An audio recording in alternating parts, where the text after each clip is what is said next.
Bonjour, bonsoir. On m'a dit de parler de ce que je voulais, donc j'ai prévu de parler de l'origine des mythes d'origine. En même temps, j'ai constaté qu'ici, il y a pas mal de gens qui s'intéressent aux cavernes et aux images dans les cavernes. Donc je vais raccrocher mon discours à la question qui est toujours en suspens, de savoir pourquoi il y a des gens qui, à un moment donné, se sont enfoncés dans la nuit des cavernes pour peindre, dessiner, graver, modeler des images qu'il est si facile de faire à l'extérieur et si difficile de faire dans les cavernes. Et donc, je vais m'intéresser aussi à la question du sens de ces images, et pourquoi, la question pourquoi. Les préhistoriens, généralement, s'intéressent à la question du comment, à la question du quand, aux techniques, aux datations, ça a fait des progrès énormes, et maintenant, on peut répondre, pas à toutes les questions, mais à beaucoup de ces questions qui étaient encore énigmatiques il n'y a pas très longtemps. Et quand quand j'interroge mes amis préhistoriens sur la question du sens, en disant, bon, bah, tout ça, d'accord, c'est intéressant, ça date de telle date, ça a été fait avec tel pigment, bon, avec tel liant, tout ça, c'est intéressant, mais pourquoi? Et là, la réponse des préhistoriens en général, c'est de dire, mais alors là, nous, c'est pas une question enfin, ça nous intéresse pas. Cette question-là nous intéresse pas. C'est pas notre travail de répondre à cette question-là. Nous, on étudie les images, voilà, comme des objets archéologiques. Et je précise que moi aussi, je le fais et je trouve ça très bien et absolument nécessaire. Mais à partir du moment, mais imaginez que vous preniez un tableau célèbre, genre le radeau de la Méduse, que vous avez peut-être en la tête, et qu'on procède comme font les préhistoriens. On va mesurer le tableau, on va étudier les pigments, on va essayer de les dater, on va dater le support, etc. On va faire des tas d'analyses, et ça peut durer comme ça pendant 3-4 ans, et au bout de 3-4 ans, on n'aura rien appris sur le radeau de la Méduse. Et donc, c'est l'état actuel de la connaissance pour l'art préhistorique. Et quand les préhistoriens disent « ça ne m'intéresse pas », ils ne disent pas que ce n'est pas intéressant. Ils disent « ça ne m'intéresse pas, moi, en tant que préhistorien ». Pourquoi? Parce que moi, en tant que préhistorien, avec mes outils de préhistorien, je ne peux pas répondre à cette question. Et ils disent quelque chose qui semble évident à tout le monde, c'est que, sans doute qu'avec ces images, il y avait des paroles, et que les paroles, ça disparaît. Et que maintenant, beaucoup de préhistoriens disent « ah, ça a quelque chose à voir avec la mythologie, sans doute ». C'est devenu commun d'entendre ça chez les préhistoriens. Oui, certes, mais quand on a dit ça, qu'est-ce qu'on a dit? Qu'est-ce qui n'a pas à voir avec la mythologie? Mais tout, chez les humains, a à voir avec la mythologie. Donc c'est vraiment une énorme banalité que de dire « ça a à voir avec de la mythologie ». La question subsidiaire, qui est la question principale, c'est de dire « d'accord, quelle mythologie ?» Ça parle de mythe, donc, d'accord, quel mythe? Et là, les préhistoriens disent, bah désolé, les mythes, c'est des paroles. Les paroles ne se fossilisent pas. Jamais sous ma truelle, mon pinceau, mes outils de préhistorien, je pourrais retrouver quoi que ce soit qui ressemble à un mythe et qui m'informe sur la mythologie des préhistoriques. C'est fini, c'est mort, c'est disparu, on n'y était pas. Donc, c'est même pas la peine, c'est pas une question pour moi. À quoi je réponds? Certes, ce n'est pas une question pour les préhistoriens, et certes, les préhistoriens n'ont pas d'outils pour répondre à cette question. Ça ne signifie pas qu'il n'y a pas d'outils en général. Et ce n'est pas parce que toi, préhistorien, tu ne sais pas répondre, que personne ne sait répondre. Et donc, il faut se garder de dire « il n'y a pas de réponse » ou « c'est une réponse impossible ». Et donc, ce que je vais essayer de faire, c'est de vous montrer que peut-être qu'il y a une réponse, peut-être qu'il y a des outils, et que... je vais essayer de faire quelque chose qui semble très contre-intuitif, qui va contre l'intuition qui nous dit que les paroles du passé lointain, quand elles ont disparu, c'est pour toujours. Eh bien, je vais essayer de vous montrer que non. Pas toujours, en tout cas. Et que dans certains cas, on peut remonter dans le passé pour retrouver les paroles disparues. Et qu'en fait, il y a plusieurs machines à remonter le temps. Les préhistoriens utilisent de magnifiques machines à remonter le temps, carbone 14, analyse et tout ça, ça permet de remonter le temps. Les généticiens qui étudient le code génétique, etc., reconstruisent l'arbre du vivant, c'est une autre machine à remonter le temps. Les linguistes qui pratiquent, certains linguistes qui pratiquent la linguistique historique, utilisent une machine à remonter le temps. Eh bien, il y a une autre machine à remonter le temps, il ne faudrait pas s'en priver, c'est la mythologie comparée. Et donc, je vais vous parler de l'origine des mythes d'origine. Tout le monde comprend ce que je dis quand je dis origine des mythes d'origine. j'imagine. Alors si il m'arrive de dire des choses que vous ne comprenez pas, on est entre nous, vous me le dites. Parce que si vous ne me le dites pas, moi je continue, j'embraye, et puis peut-être vous risquez d'être perdu à un moment. Hein. Donc il faut me le dire. On est d'accord? On est entre nous, hein, on se dit les choses. Et puis c'est pas du tout un problème, moi il y a plein de trucs que je ne connais pas et que je ne comprends pas. Si on ne demande pas, ben, on ne saura jamais. Alors, origine des mythes d'origine. Origine, tout le monde connaît le mot, évidemment. Ça vient du latin, d'un verbe latin oriri, qui veut dire jaillir, comme une source. Ça a donné origo, la source, en latin. L'origine, c'est un jaillissement, une apparition soudaine. Et mythe, tout le monde connaît le mot, bien que ce soit un mot grec. C'est pas un mot latin, là, c'est un mot grec. C'est mutos, en grec. Et mutos, ça a donné mythe, c'est vraiment une transcription, une francisation du mot, on peut dire. Et tout le monde connaît le mot, sauf qu'aujourd'hui, dans notre langue commune, quand on dit mythe, on fait allusion à un récit erroné, à un récit dans lequel on ne peut pas faire confiance. Et quand on dit de quelqu'un, oh non mais là, c'est vraiment, t'as vu le mytho un peu? Non mais là, complètement mytho. Quand on dit ça de quelqu'un, c'est qu'on parle de quelqu'un qui tient des propos dans lesquels on ne peut pas avoir confiance, ou au pire, quelqu'un qui raconte strictement n'importe quoi.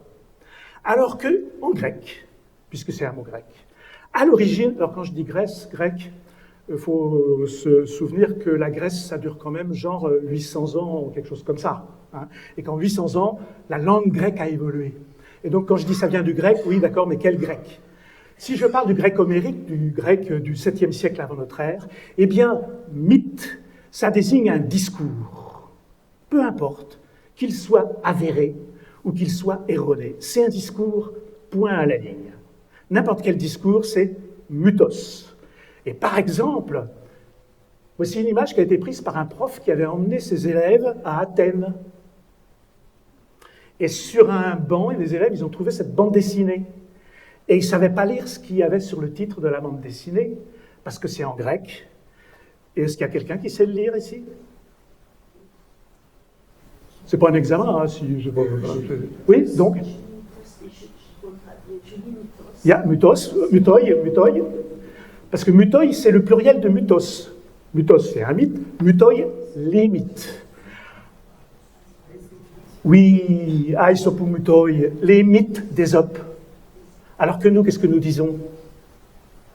Nous disons les mythes d'Ésope, nous? On dit les fables d'Ésope. Qu'est-ce qui s'est passé? On voit bien que les mots changent de sens. Vous avez ici, on m'a dit, un très bon bouquiniste, je ne sais pas s'il est là, non, on ne sait jamais. Non. Un très bon bouquiniste, on m'a dit, une bouquinerie. Très souvent dans les bouquineries, c'est facile de trouver un type de petit livre, de petit format comme ça, qui vaut rien parce que ça n'intéresse personne, qui a été extrêmement répandu au XVIIIe siècle, encore au XIXe, bien encore au début XXe, et ça s'appelle Dictionnaire de la fable, Hein. Si vous trouvez ce genre de petit dictionnaire et que vous l'achetez, ne vous attendez pas à trouver genre des fables de La Fontaine dedans. Non, c'est des récits de la mythologie grecque, traduits, simplifiés et expurgés pour l'éducation des jeunes filles.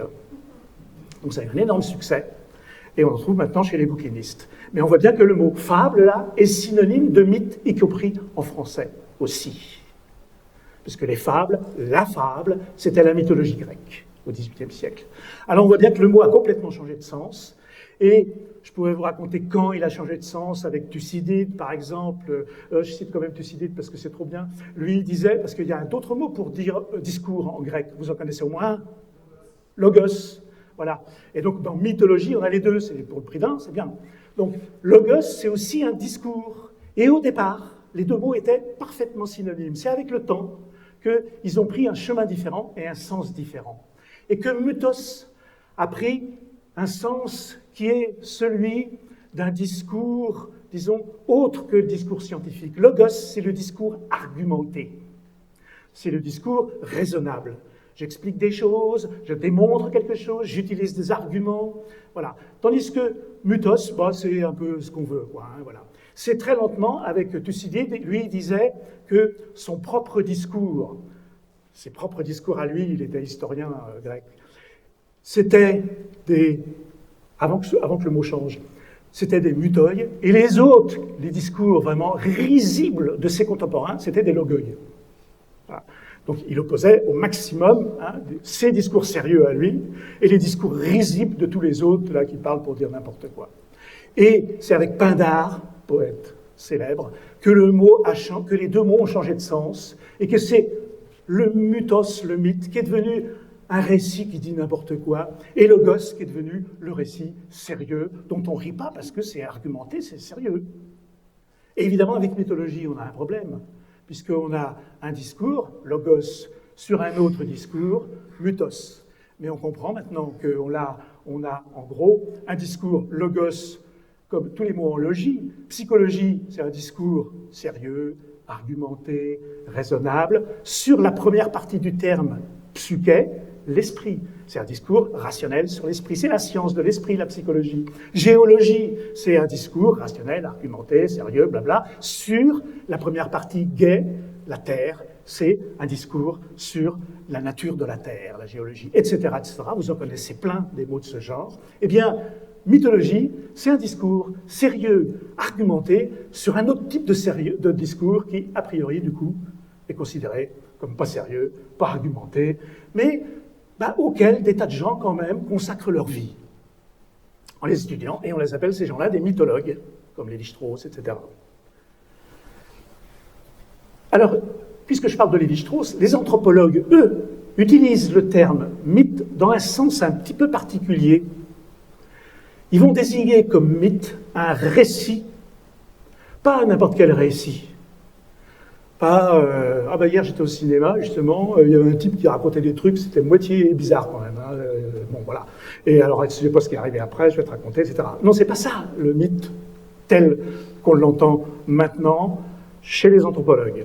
C'est un discours qui nous parle de l'origine, mais surtout qui nous parle du présent, en faisant appel à quelque chose d'originel.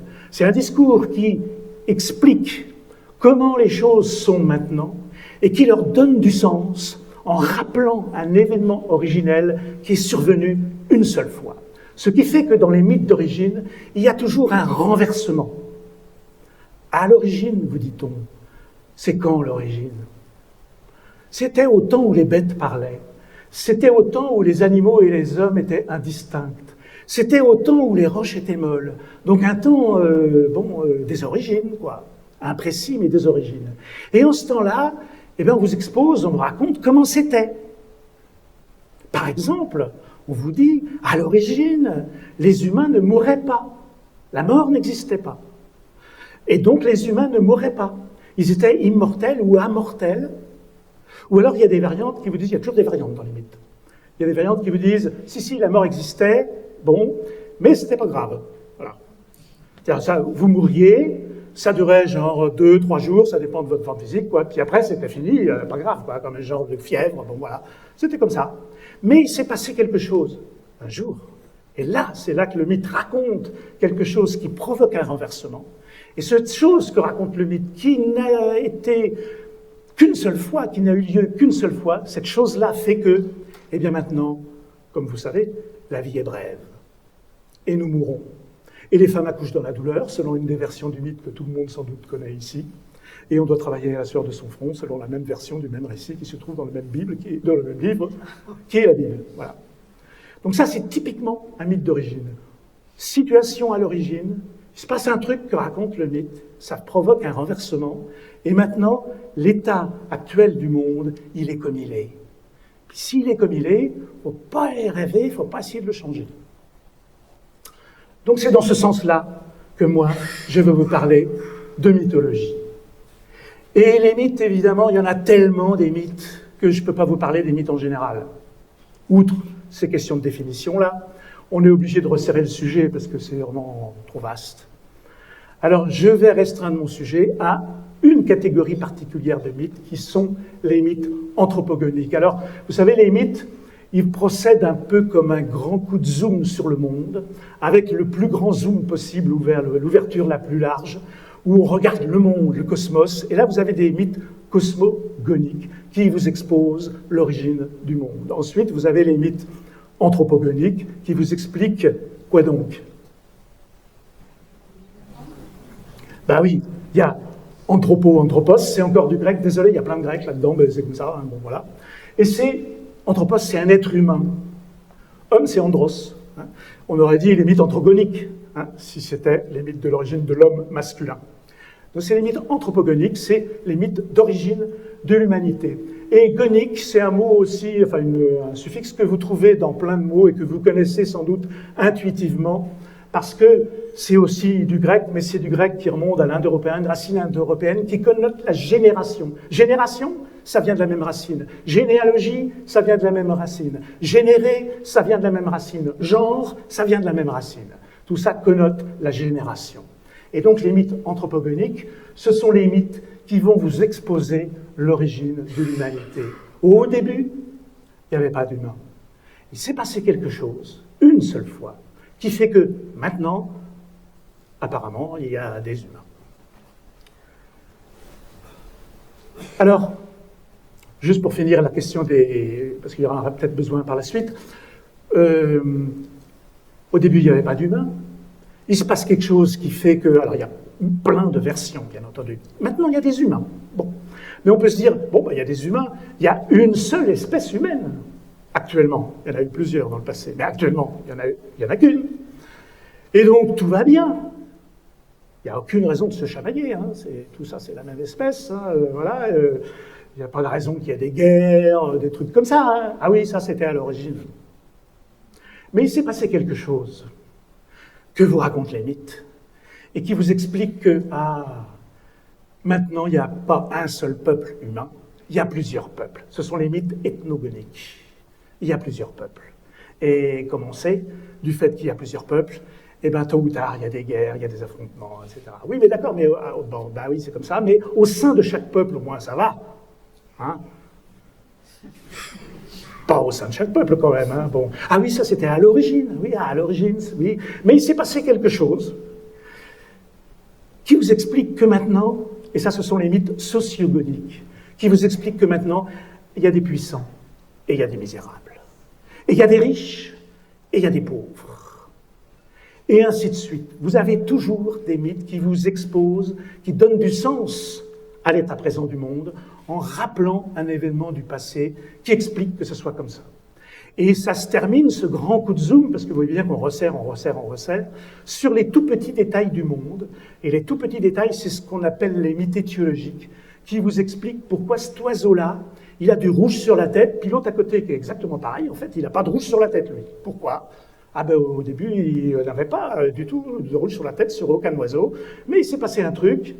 Il y en a un qui est monté jusqu'au soleil, il a pris un peu de feu, il l'a ramené aux humains, par exemple, petit Prométhée, volant. Et c'est depuis qu'il s'est brûlé la tête, et c'est pour ça qu'il a du rouge. Ça, ce sont les mythes étiologiques. Vous en connaissez peut-être, d'ailleurs, parce que ces mythes-là, les mythes étiologiques, sont extrêmement répandus. Alors, pour comprendre ce qu'il en est, puis pour avancer un peu plus, et pour parler donc des mythes anthropogoniques, avant de faire comme plein d'auteurs font, qui se précipitent pour expliquer les choses. Alors moi aussi, je vais me précipiter, mais lentement. Avant d'expliquer les choses, il faut peut-être regarder de quoi on parle avant de commencer la moindre explication. Vous avez des bibliothèques entières de gens qui ont prétendu expliquer la mythologie sans prendre le temps de regarder exactement de quoi ils parlaient. Ce que je veux dire, c'est qu'il y en a tellement des mythes que les questions les plus simples, eh bien, grosso modo, à leur propos, grosso modo, personne n'est capable de répondre, et vous allez le voir très vite. Et donc, avant de me précipiter, je me suis dit, hop. De quoi on parle quand on parle des mythes anthropogoniques? Depuis quand il y en a? Il y en a partout? Ou c'est juste en Europe? Ou en Europe puis en Afrique? Ou je sais pas, ou partout?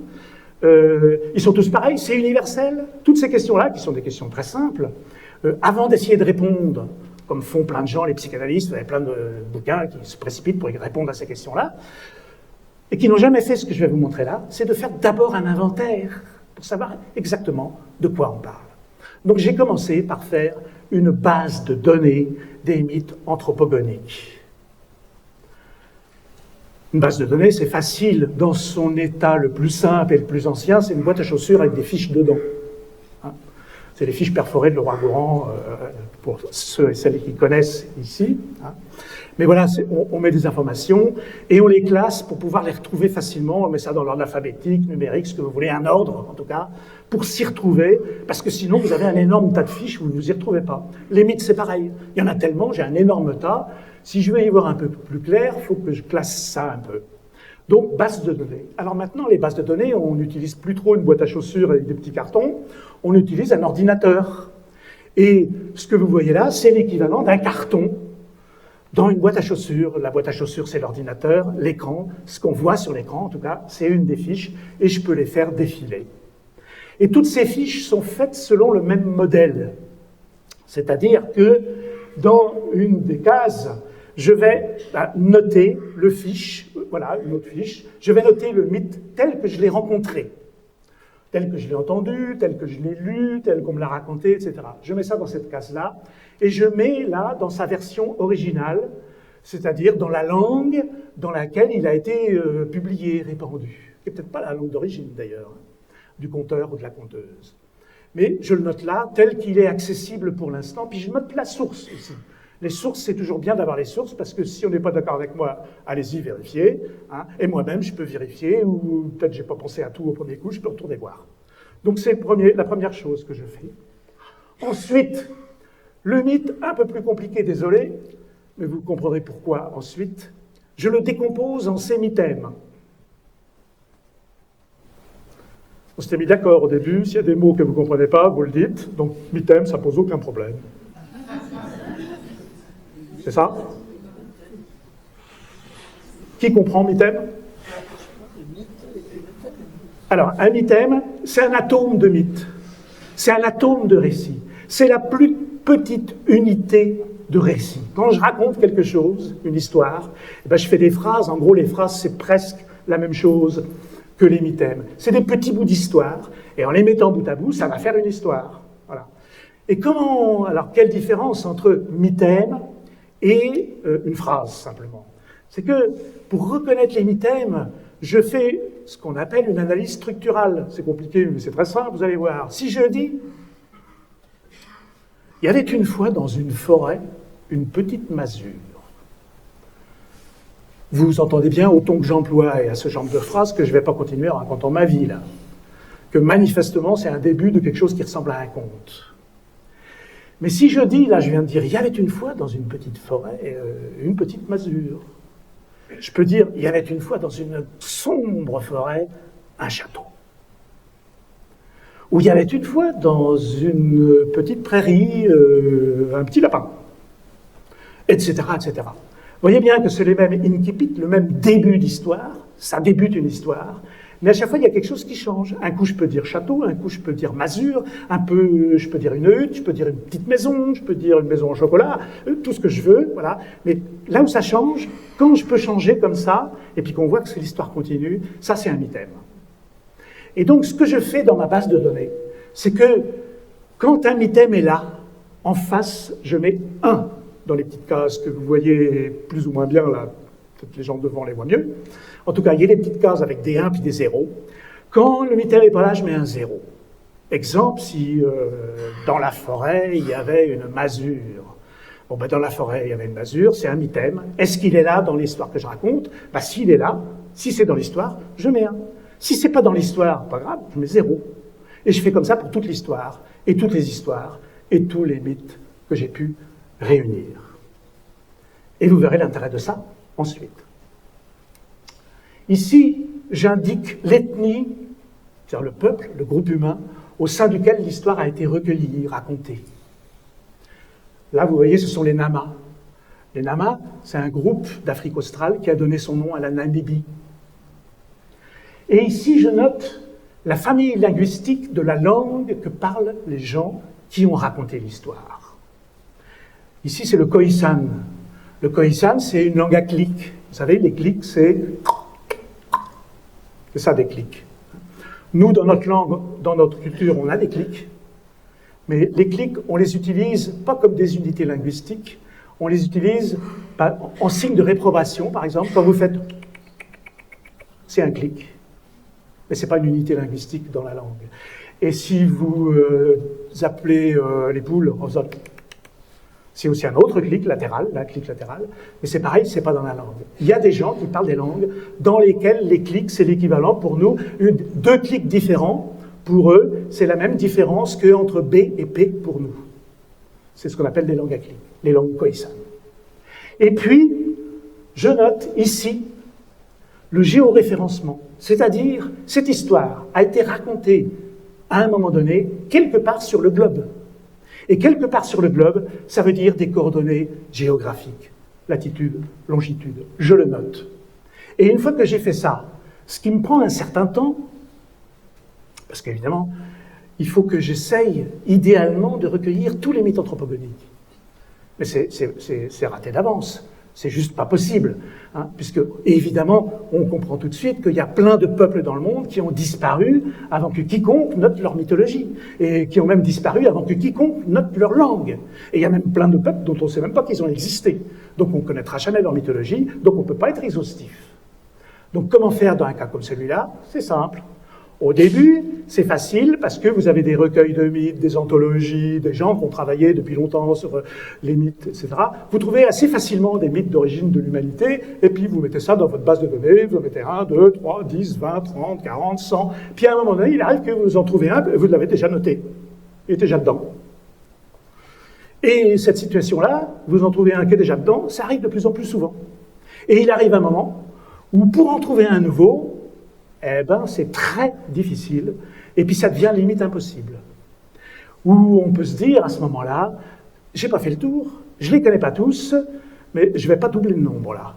Si j'en trouve des nouveaux, ça va pas changer grand-chose au schmilblick. Et donc, à ce moment-là, j'arrête, et je peux voir ce qui va sortir de ce travail de fourmi, qui dure très longtemps. Et ce qui va sortir, la première chose qui sort, qui est très facile, grâce à l'informatique démocratique, si je peux dire, puisqu'on n'a plus besoin maintenant d'un ordinateur qui ne tiendrait pas dans la salle, là, pour faire ce genre de truc, ça marche même sur un iPhone maintenant, si on veut, on peut faire des cartes avec 2 clics, alors qu'avant, à la main, bonjour, hein. Et je peux faire la carte de répartition de tous les mythes anthropogoniques présents dans ma base de données. Ça donne ceci. Il y en a 1729 à la date de cette carte-là, maintenant il y en a un peu plus, pas beaucoup plus. Cette carte, pas la carte de répartition des mythes que vous avez peut-être jamais vue, sauf si vous avez lu le livre dont il parlait tout à l'heure, le fond de carte, vous le connaissez depuis que vous êtes petit et petite, là. On a tous vu ça à l'école, plein de fois. Cette carte-là, on la voit partout. Dès que quelqu'un vous parle d'une répartition mondiale de ce que vous voulez, vous avez cette carte-là. Et cette carte-là, elle est parfaite, hein. La France est au centre du monde. Et l'Amérique est à gauche. Comme chacun sait, l'Amérique est à gauche. Et donc cette carte, elle me sort par les yeux. Non seulement pour ça, mais parce qu'elle a 1000 autres défauts. Notamment, elle ne respecte pas la superficie des continents. C'est la projection de Mercator, qui est parfaite pour naviguer, pour traverser, pour aller en Amérique, justement.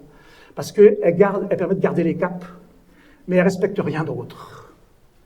C'est-à-dire que là, si vous prenez l'Afrique, vous la mettez tranquille dans l'Amérique du Nord. Eh bien, ce n'est pas possible de mettre l'Afrique dans l'Amérique du Nord virtuellement. C'est le contraire qui est possible, parce que l'Afrique est beaucoup plus grande, en réalité, que l'Amérique du Nord. Alors, j'utilise une autre projection, qui est la projection quincontiale de Peirce, beaucoup moins connue que celle-là, certes, mais je vais vous la montrer. Ça, c'est la même carte que je vous montre. Et là, les orientations et les superficies et les distances sont respectées. Vous avez peut-être du mal à vous y retrouver au premier abord, peut-être même au second abord, hein, mais c'est très facile, vous allez voir très rapidement que l'Australie est ici. Voilà, vous familiarisez. L'Afrique, l'Amérique, regardez les superficies entre l'Afrique et l'Amérique du Nord, et l'Amérique du Sud. Donc vous voyez, mettez ça bien dans la tête, vous savez lire la carte maintenant, et c'est cette carte-là que je vais utiliser, parce que outre les avantages que je viens de dire, elle en a d'autres qui sont extrêmement utiles pour mon propos. Alors, voici la carte avec la répartition des mythes anthropogoniques. Sur cette carte, il doit y avoir quelque chose qui vous saute aux yeux. Une critique à me faire.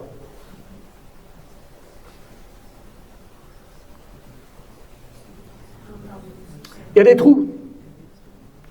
Donc la question qui se pose quand il y a des trous dans une carte, c'est de savoir si les trous, c'est des trous qui sont là parce que celui qui a fait la carte, il ne connaît pas bien la documentation et puis il est passé à côté de la doc, parce que pour 1000 raisons, voilà, ou si c'est une erreur quelque part, ou si c'est des vrais trous.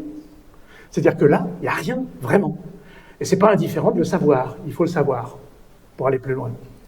Et quand on regarde les trous sur la carte, on s'aperçoit très vite que, grosso modo, ils correspondent aux grands déserts du globe.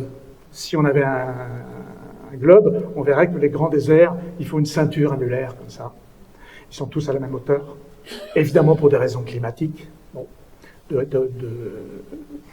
d'impact solaire.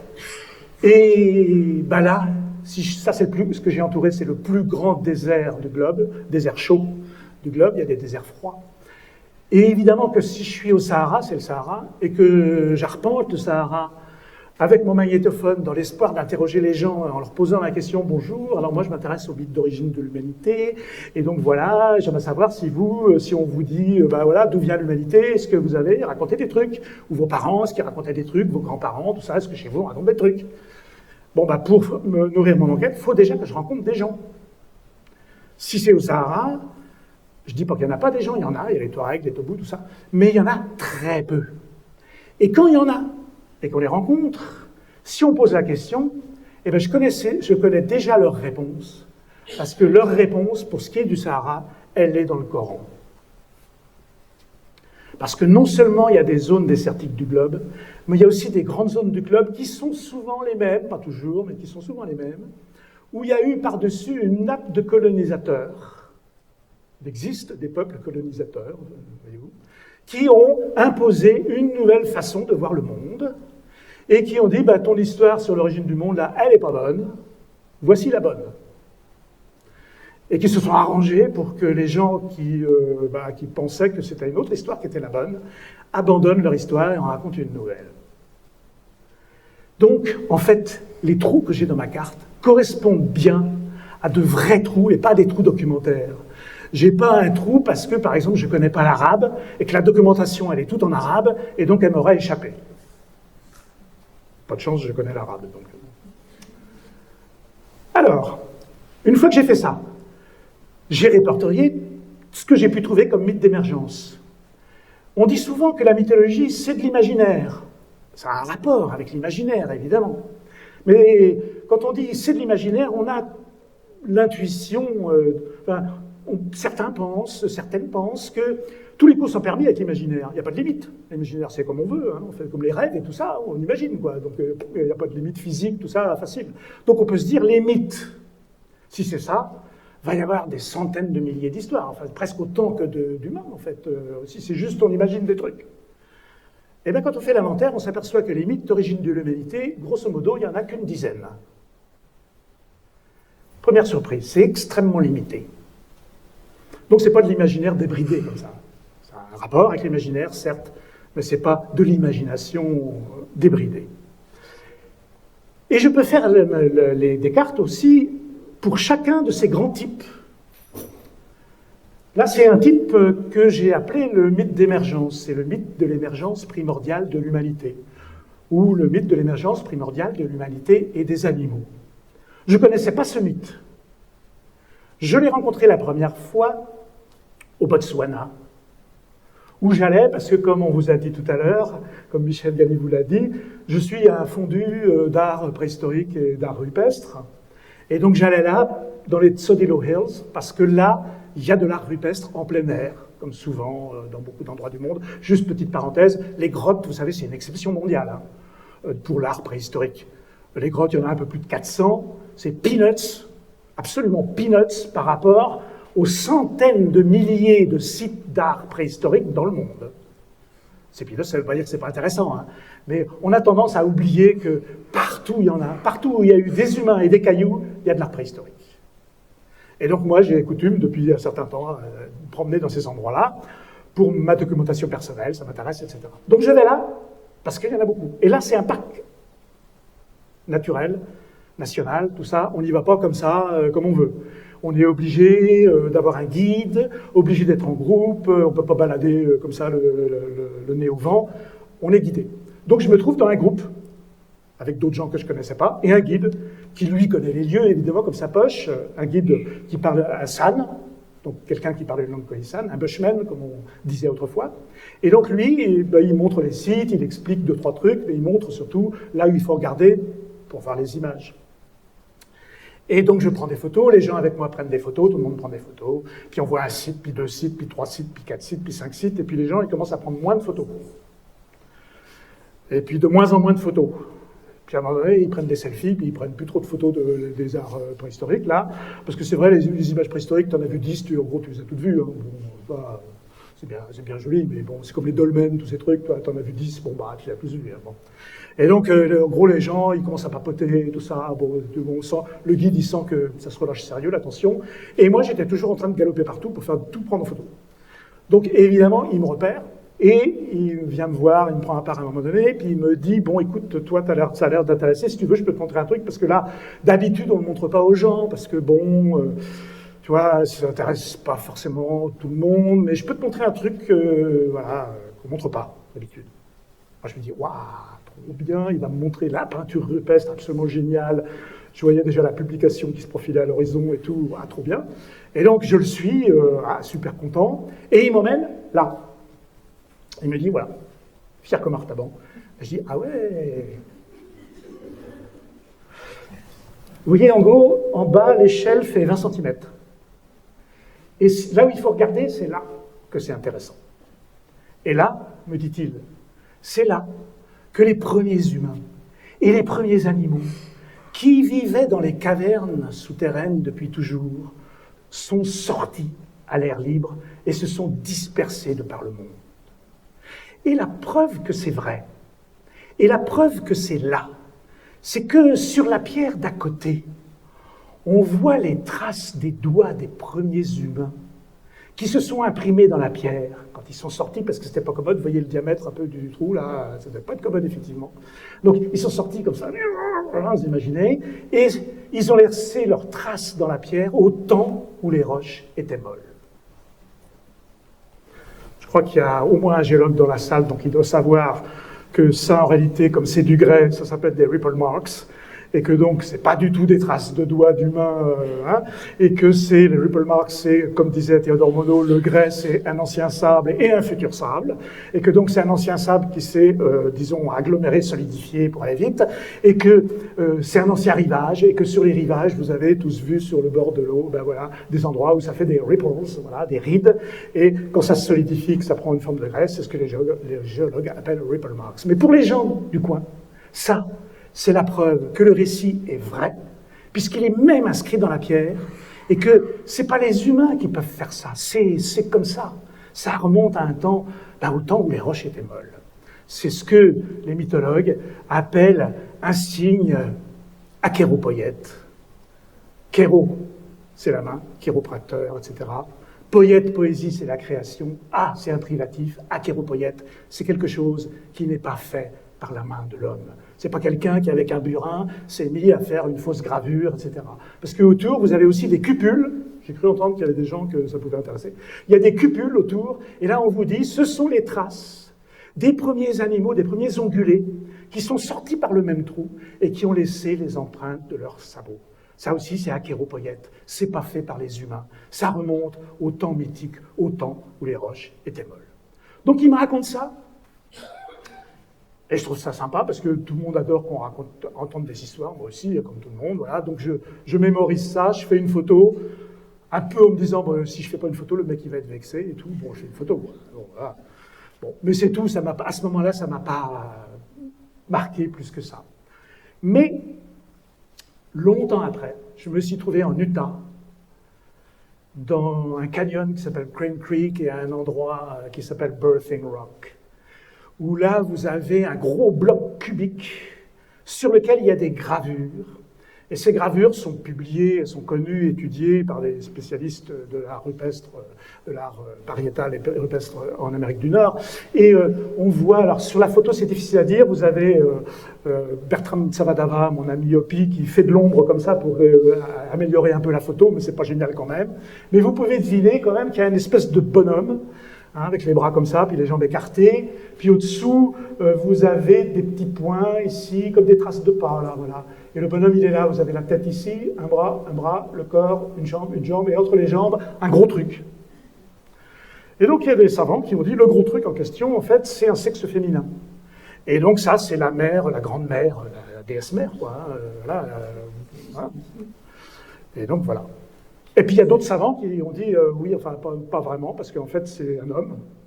Et comme ça arrive, et on a plusieurs autres cas de représentation rupestre de la même chose, il est atteint d'éléphantiasis des testicules, et donc voilà, c'est comme ça. Et donc les spécialistes discutent et se mettent pas d'accord, et Bertram Savadava, du plus loin qu'il voit l'image, il dit « Mais ça, c'est le mythe d'origine, c'est notre mythe d'origine, c'est le mythe d'origine des Hopis. » Nous, les Hopis, on pense qu'à l'origine, on vivait sous terre, et qu'un jour, on est sorti par un trou qui s'appelle Sipapou. Et ce qu'on voit en dessous du personnage, là, c'est Sipapou. C'est le trou de l'émergence des premiers Hopis.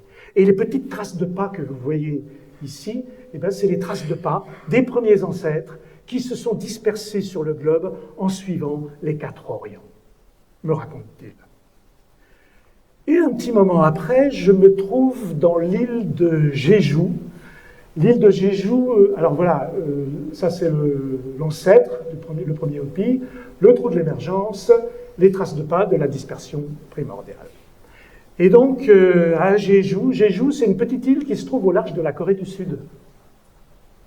Et Jeju, là, quand vous êtes là, c'est juste l'horreur, en fait, parce que, enfin pour moi en tout cas, qui vis à la campagne tranquille, parce que c'est ce que vous pouvez imaginer de pire dans le modernisme genre japonais, Séoul et tout ça, quoi.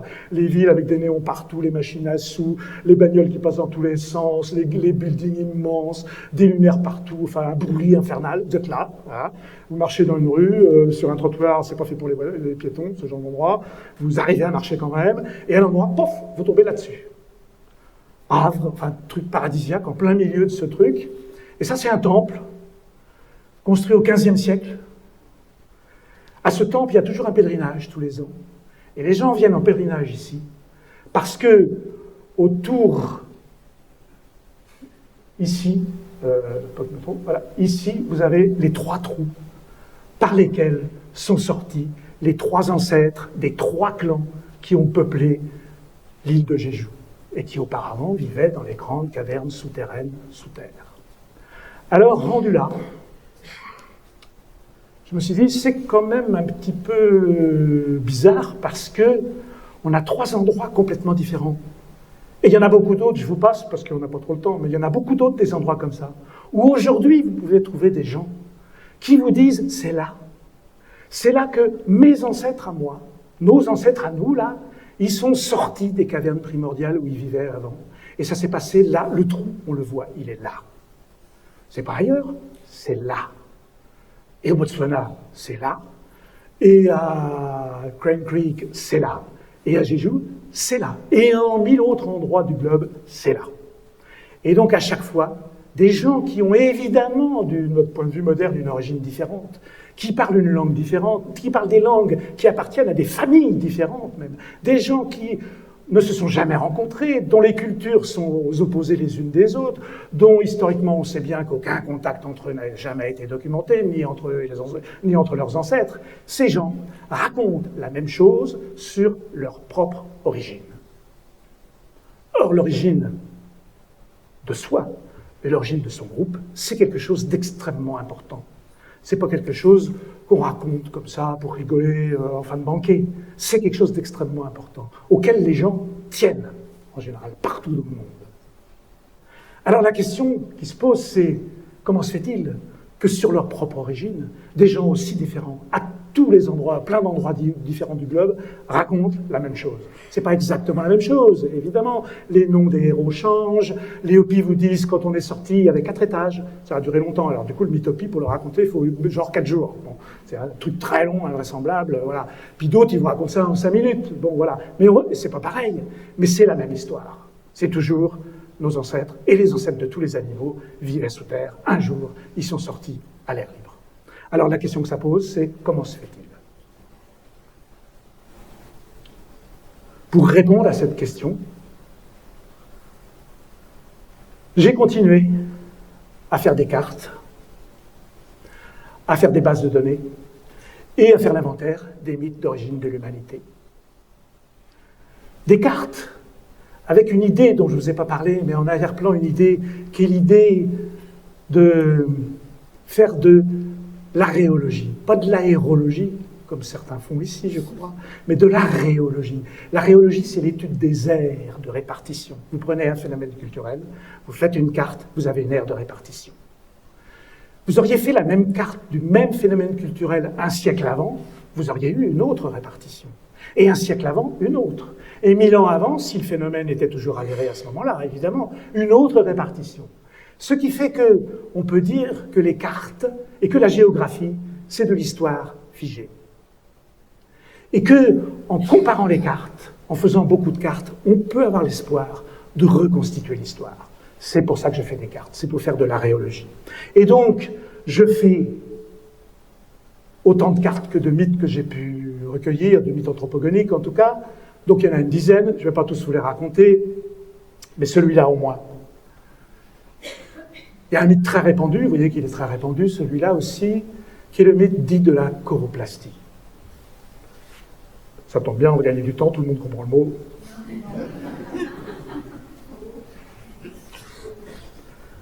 Choré, en grec, désigne la jeune fille. Le choroplaste, plastein en grec, ça veut dire façonner, modeler. Celui qui modèle des jeunes filles, des statuettes de jeunes filles, j'entends, des petites en argile, et fabrique des petites céramiques qui représentent des jeunes filles. Celui-là, en grec, on l'appelait le choroplaste. Et par extension, un choroplaste ou une choroplaste, c'est quelqu'un qui fabrique des petits objets en argile, et notamment des représentations humaines en argile. Et donc une divinité choroplaste, c'est une divinité qui, à l'origine, il n'y avait pas d'humain. Mais un jour, une divinité a pris une boulette d'argile, l'a modelée, a insufflé l'âme et a créé le premier humain. C'est une histoire que vous connaissez, bien entendu. Eh bien, la divinité qui a fait ça, c'est une divinité choroplaste. Voici la répétition des mythes de choroplastie que j'ai pu répertorier. Mais dans chaque type, donc c'est un des types d'origine de l'humanité, un des types des mythes anthropogoniques, mais au sein de chaque type, il y a des sous-types.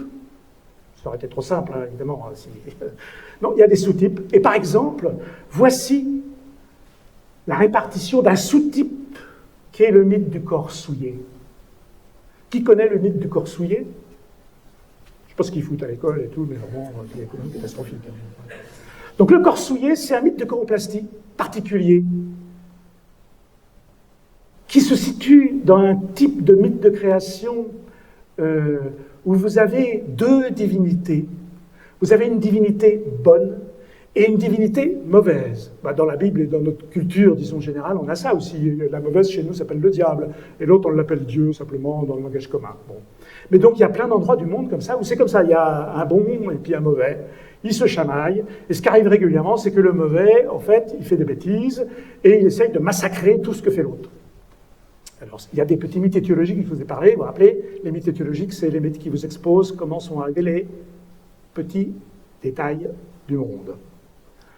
Donc, par exemple, un petit mythe étiologique qui est connu en France, qui est très répandu, parmi bien d'autres, vous dit que Dieu, à l'origine, il a, dans son infinie bonté, il a créé l'abeille. Voilà, parce que Dieu est bon, et donc l'abeille, c'est bon. L'abeille, ça fait du miel, c'est bien, c'est sucré, c'est doux le miel, voilà. Et le diable a voulu le limiter, et comme il n'est pas très malin, il a créé le frelon. Donc, petit mythe étiologique qui vous explique la différence entre l'abeille et le frelon. Et le frelon, niveau miel, c'est pas ça. Et donc, ce genre de mythe, avec deux grandes catégories comme ça, c'est très répandu dans le monde. Et dans les mythes de choroplastie, il y en a un qui vous dit à l'origine, vous avez un dieu bon, qui a créé la Terre, le monde d'abord, la Terre, et qui, ayant créé tout ça, est content. Ce qui est généralement le cas de toutes les divinités qui ont créé un truc. Hein, genre le 7e jour, je me repose, et c'est fini, on n'entend plus parler, terminé, voilà, bon, très content. Hein. Donc, c'est très répandu, mais il y a beaucoup de mythes qui vous disent, bon, il est content, il a créé le monde, mais au bout d'un certain temps, il s'ennuie. Il ne se passe rien. Donc c'est nul. En plus, il est éternel, lui. Alors, comme dit l'autre, hein, l'éternité, c'est long, surtout vers la fin. Donc, il s'ennuie et il se dit, il faudrait que je crée quelque chose qui mette un peu d'animation. Et donc, il se dit, bah, un truc simple, en fait, je vais créer l'humanité. Hein, comme ça, au niveau animation. Et donc, comme c'est un mythe de choroplastie, il prend une petite boulette d'argile, il la façonne, il crée le premier homme. Il prend une autre petite boulette d'argile, il la façonne, il crée la première femme. Il est content, il trouve ça bien, il est content de lui, quoi. Hein, voilà. Il les regarde, il les regarde, il les regarde, il les regarde, il les regarde, et il ne se passe rien du tout. Évidemment, parce qu'elles sont inanimées. Et il se dit, évidemment, l'âme, il faut insuffler l'âme. S'il n'y a pas d'âme, ça ne peut pas marcher, mon truc. Évidemment, il faut que j'insuffle l'âme. Et l'âme, où est-ce que je l'ai fourrée déjà Ah oui, alors il l'a fourrée, il l'a laissée dans un coin à l'autre bout du monde. Donc il faut qu'il aille chercher l'âme. Bon, alors il part chercher l'âme pour animer les statuettes, mais il se ravise en disant, oh là là, si je pars là, l'hôte, il va venir. L'hôte, il s'appelle Erlik, dans cette zone-là, qui est la version que je raconte, c'est une version sibérienne. Erlik, il va arriver, et Erlik, aujourd'hui, de nos jours, dans toutes les langues turco-mongoles, c'est le dieu de la mort. Erlik va arriver, et je ne sais pas ce qu'il va faire, il fait toujours des conneries, donc les statuettes, je ne sais pas ce qu'il va bricoler, mais oh là là, il faut que je trouve une solution. Et comme il n'est jamais pris au dépourvu, il se dit, ah c'est simple en fait, je vais créer le chien, parce que le chien c'est un gardien, il va garder les statuettes, et voilà, tout est joué. Donc il crée le chien. Le chien est là, et il faut savoir que le premier chien, à l'origine, le premier de tous les chiens, il n'avait pas de poils, et il parlait. Il pouvait discuter, tout ça. Donc voilà. Et donc, comme vous pouvez discuter, il discute avec lui, il lui dit, bon, alors voilà, je t'explique, hein, moi, il faut que j'aille chercher un truc, là. Donc, tu restes à côté des statuettes, hein, tu bouges pas de là, tu gardes les statuettes, et tu laisses approcher personne, et surtout, tu laisses personne toucher aux statuettes. C'est bien compris? Le chien dit, pas de problème, pas de souci, je m'en occupe, pas de problème, tu peux y aller, bon, voilà. Et donc, il s'en va, le dieu. Il s'en va, à peine il a disparu à l'horizon, que l'hôte, Erlik, rapplique, et il voit le chien.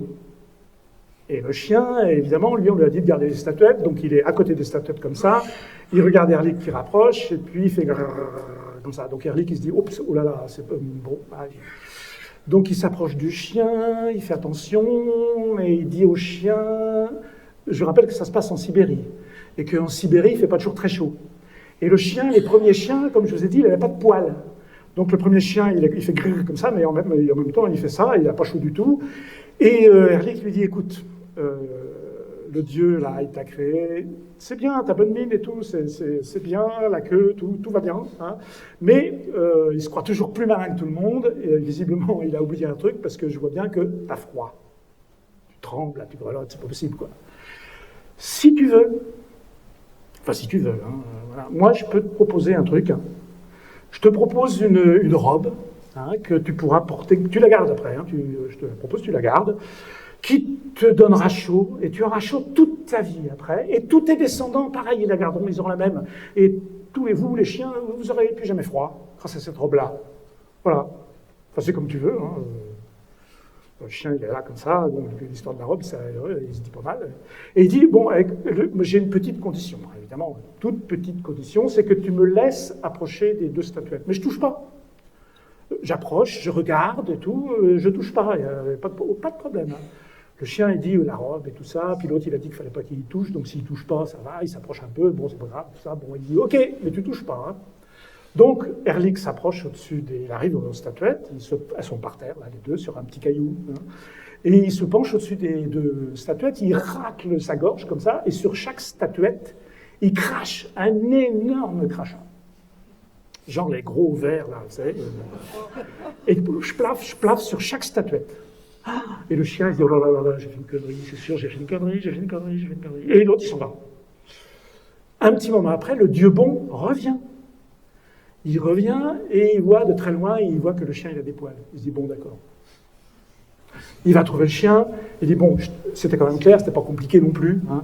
Donc t'es même pas foutu de faire un truc aussi simple, donc alors, du coup, ça va être très simple, hein. C'est terminé les discussions. La parole, là, c'est fini, tu parleras plus jamais, c'est pas possible, parce que si c'est pour discuter avec l'autre, là, pour avoir un résultat comme ça, c'est vraiment pas la peine, hein. Donc, fini, tu pourras toujours essayer de parler, ça fera bouf des trucs, quoi, là, mais la parole, c'est fini, la discussion, c'est fini, bon. Très énervé, le mec. Bon. Allez, il se calme un peu, puis il dit, bon, là, bon, ça va, la robe, tu gardes. Et puis, de toute façon, tu seras aussi l'esclave des humains. À partir de maintenant, toute ta descendance, vous serez les esclaves des humains. C'est eux qui vous donneront à manger. Vous devrez garder leur maison. Voilà, vous irez à la chasse avec eux. Ils vous diront tout ce qu'il faut faire et tout. Il ne sera pas question de désobéir. Ils vous taperont dessus, tout ça, voilà. Bon, quand même, franchement, quoi, bon. Il se calme un peu, puis il dit, ouais, les statuettes, au fait, parce qu'il a ramené l'âme avec tout ça. Bon. Donc, il prend les deux statuettes, et, voilà, il insuffle l'âme. Mais en fait, le problème, c'est qu'il y a des crachats de l'autre, là. C'est horrible, vraiment les trucs vraiment horribles, quoi. Gros verres et tout. Donc il prend une petite touffe d'herbe comme ça, puis il frotte, comme ça, pour l'enlever, pour le nettoyer. Donc il frotte. Alors il arrive à pousser un peu comme ça, mais quand c'est rendu au bout de la statuette, comme ça colle tellement que rendu au bout, plac, ça passe en dessous, puis ça recolle en dessous.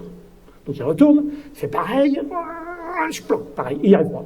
Il n'y arrive pas, il essaye plein de fois, il n'y arrive pas, il dit, oh, c'est nul, quoi, parce qu'il était vachement content de ces statuettes, quoi. Bon.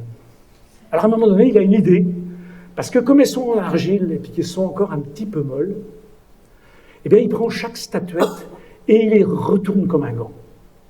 Ce qui fait que le crachat d'Erlich qui était à l'extérieur se retrouve à l'intérieur. Et nous autres qui sommes les descendants de ces deux statuettes, à l'extérieur, généralement, on peut dire ça va. Mais quand on ouvre et qu'on regarde à l'intérieur, c'est déjà beaucoup moins sexy. Hein.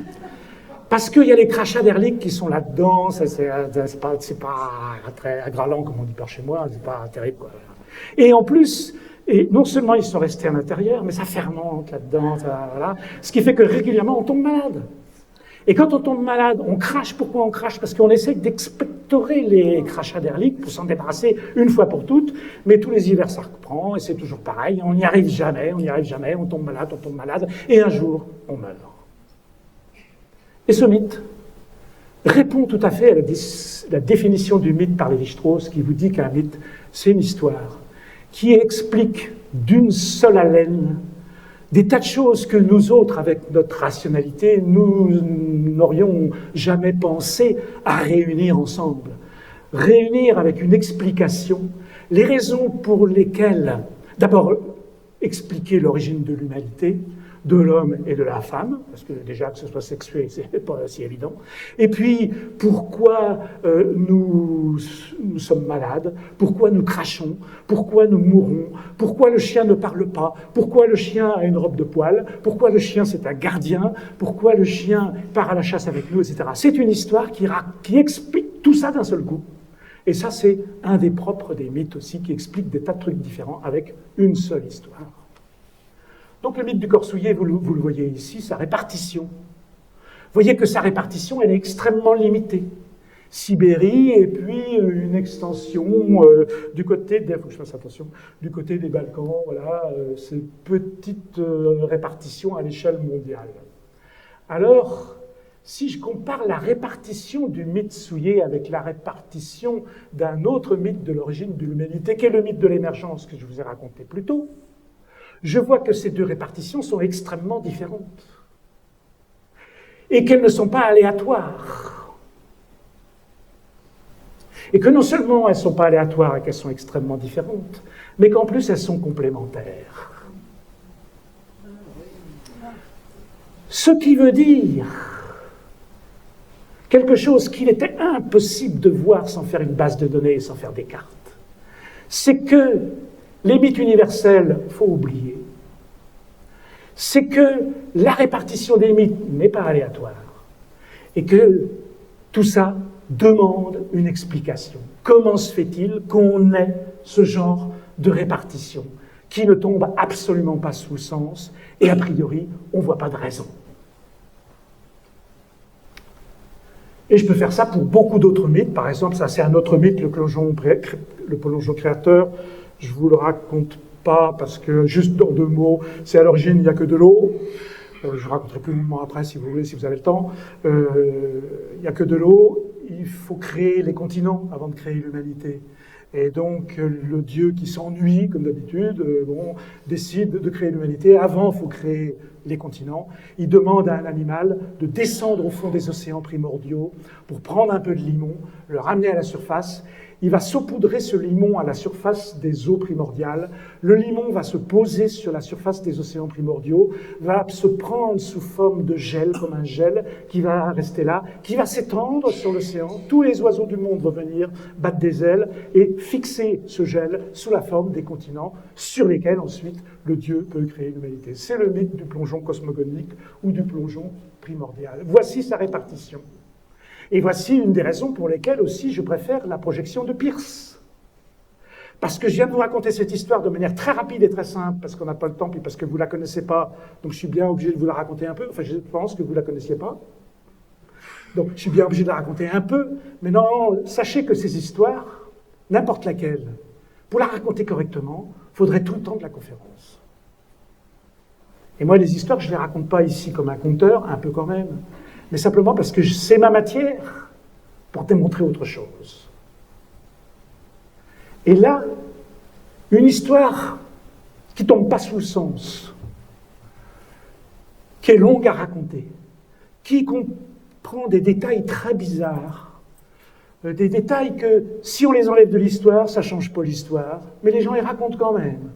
Et bien tout ça en bloc, cette espèce de kit-là, on le voit pour cette histoire-là, racontée en Eurasie, un petit peu en Inde, et ici, et la même ici, en Amérique du Nord. Et ce qui semble évident, c'est que, et ce qui ne se voit pas sur la projection de Mercator, c'est que les gens qui sont passés par le détroit de Bering pour peupler l'Amérique, au moment du premier peuplement, des premiers peuplements de l'Amérique, parce qu'il y en avait plusieurs, eh bien, ils sont passés là, avec dans la tête les histoires qu'ils avaient apprises quand ils étaient petits, les histoires que racontaient les pépés et les mémés, les histoires de nos ancêtres, et l'histoire la plus importante de toutes, l'histoire de leur propre origine. Et donc cette histoire est passée ici. C'est pour ça que cette projection du monde est très utile, ça permet de voir ce genre de choses. Je passe, il y en aurait bien d'autres. L'origine céleste de l'humanité, eh bien, c'est tout simplement qu'à l'origine, pas d'humains sur Terre, les humains, ils sont au ciel, et un jour, eh bien, il y en a qui descendent. Par exemple, vous avez une variante, c'est une femme enceinte qui descend par une liane, qui descend sur Terre, qui donne naissance à un garçon, et tout commence comme ça. C'est un peu l'inverse de l'émergence primordiale. Au lieu de venir d'en bas, l'humanité vient d'en haut. Voici la carte de répartition de ce récit. Et si on a le temps et que vous en souvenez, demandez-moi de vous raconter en quoi cette histoire est une inversion stricte du mythe de l'émergence, y compris dans des détails incroyables.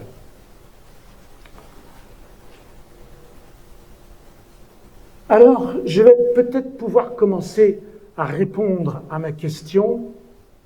Comment se fait-il que des gens qui sont là en Amérique, là en Afrique, là en Asie, dans des endroits sans contact entre eux, racontent la même histoire sur leur propre origine? C'est une vieille question, la question des convergences, ou la question de l'héritage commun, ou la question des emprunts. Quand vous avez dans deux cultures du monde, chez deux peuples du monde, le même truc qui apparaît, il n'y a pas 36 000 solutions. Vous avez les A, par exemple, là c'est des histoires donc, qui racontent un truc. Les B, ils racontent le même truc. Pas exactement le même, mais si on enlève les détails, c'est la même histoire. Alors, soit les A, ils l'ont piqué au B, soit c'est les B qui l'ont piqué au A. Si on peut démontrer qu'il n'y a jamais eu aucun contact entre eux, il faut trouver une autre explication. Bon. A priori, les gens de l'île de Jeju, n'ont jamais particulièrement fréquenté le Botswana central. Donc là, il faut trouver une autre explication. Bon. Donc une autre explication, c'est de dire, par exemple, que mais notre esprit est fait de telle manière que spontanément, quelle que soit la culture, quelle que soit l'époque, quel que soit tout ce que vous voulez, eh bien, dans notre esprit germent les mêmes choses. Parce que nous sommes humains, tout simplement. Et ces mêmes choses-là, ce sont ce que Jung appelle des archétypes. Les archétypes, c'est des trucs, c'est simplement parce qu'on est humain, on a un cerveau, il fonctionne comme ça. Après, en gros, il se remplit avec des tas de trucs, il se modèle, enfin, il y a plein de trucs qui sont avec la culture, qui varient, mais au fond, il y a des trucs qui ne bougent pas, qui sont des invariants, quelle que soit l'humanité, quel que soit le lieu, du moment qu'on est humain, hop, il apparaît des choses identiques. Depuis les origines, depuis la plus haute préhistoire, jusqu'à nos jours, y compris les mythes. Ça, c'est ce que dit Jung, c'est la théorie des archétypes, mais dès qu'on regarde une carte, on s'aperçoit que ça ne tient pas debout. Parce que c'est très simple. Si le plongeon créateur, c'est un archétype, ou si n'importe quel autre mythe, c'est un archétype, et que c'est donc quelque chose qui naît dans notre esprit spontanément, et que c'est ça qui expliquerait qu'on le trouve en différents endroits du globe, dans des cultures complètement différentes, alors il faudrait m'expliquer, moi, pourquoi on ne le trouve pas en Australie. Parce que je pense qu'en Australie, c'est bien des humains qu'il y a. Et qu'ils ont quand même ils ont un cerveau aussi, figurez-vous, et que c'est en gros le même que le nôtre. Et que donc, il y a un petit problème avec la théorie de Jung. Si c'est dû à notre cerveau, pareil, comment se fait-il qu'en Afrique, il n'y en a pas? Les gens en Afrique, ils ont bien un cerveau, c'est le même que le nôtre. Comment ça se fait que ça ne marche pas chez eux? Il y a un problème? Ben non. C'est que la théorie des archétypes, désolé s'il y a des Jungiens, on pourrait en parler aussi, elle est complètement idiote. Et donc, c'est quelque chose qu'il faut impérativement oublier. Dès qu'on regarde les cartes, on le voit. Mais je pourrais donner des preuves s'il y a des gens pour lesquels ce n'est pas suffisant. Alors, pour aller plus loin, s'il y en a qui veulent encore aller un peu plus loin, non seulement j'ai fait une base de données des mythes d'émergence, de chaque mythe d'émergence, mais après, j'ai fait des cartes et des bases de données beaucoup plus détaillées. En voici une pour les mythes d'émergence primordiale. Alors, des mythèmes, c'est pareil, elles fonctionnent comme l'autre. Hein. Vous avez le mythe et puis tous les mythèmes, mais là, il y en a beaucoup. C'est pour le monde entier, il y en a plein. Vous n'arrivez pas à lire, c'est pas grave. Pour chaque mythème, je mets 1 ou 0 devant. Voilà, vous avez déjà vu ça tout à l'heure. Et pour y voir plus clair et pour commencer par un bout et pour que ce soit plus facile à comprendre, je vais montrer ce qui se passe quand on fait un zoom sur l'Afrique. Voici l'ensemble de tous les mythèmes identifiés dans les mythes d'émergence recueillis en Afrique, actuellement connus. Vous voyez que c'est des phrases extrêmement simples, c'est des atomes de mythes, c'est vraiment des trucs très simples. Hein. C'est des histoires qui parlent de l'émergence des humains, de l'émergence des animaux. Ils naissent du sol, ils naissent d'une termitière, etc., etc. Voici les mythèmes. Les mythèmes, je leur donne un numéro, 1, 2, 3, 4, 5, 6, parce que c'est plus facile et plus rapide de dire un numéro que de dire toute une phrase. Et vous allez voir pourquoi ensuite. Exemple, voici une page d'un livre du révérend Campbell, qui est passé en Afrique australe au XIXe siècle, et qui a noté un mythe que voici, dans sa version originale. Voici la traduction. Il vous dit, dans les environs de la personne qui lui a raconté l'histoire, lui a dit que dans les environs de Marotse, c'est un tout petit village, que tout le monde connaît, hein, sur place, il y a un grand trou d'où sortirent les premiers hommes, et leurs empreintes sont toujours visibles là-bas. C'est ce qu'on m'a raconté au Botswana, en fait. Il y a longtemps, un homme est sorti du trou, là, et puis il est retourné, et il s'y trouve toujours. Le bétail aussi est sorti du même trou. Le premier homme, là, il s'appelait Matome. Il avait un frangin qui avait le même nom, puis une sœur qui s'appelait Matomian. Elle, c'est la première qui est sortie du trou. Incise, dans mes bases de données, dès qu'il y a des références au genre, comme ça, je le note. Ça m'intéresse toujours de savoir, parce qu'on ne sait jamais ce qui peut sortir d'une base de données. Si dans les récits de création de l'humanité, c'est la femme qui a été créée en premier, ou si c'est l'homme qui a été créé en premier, par exemple. Donc là, elle, c'est la première qui sort du trou, c'est la première femme à apparaître sur Terre.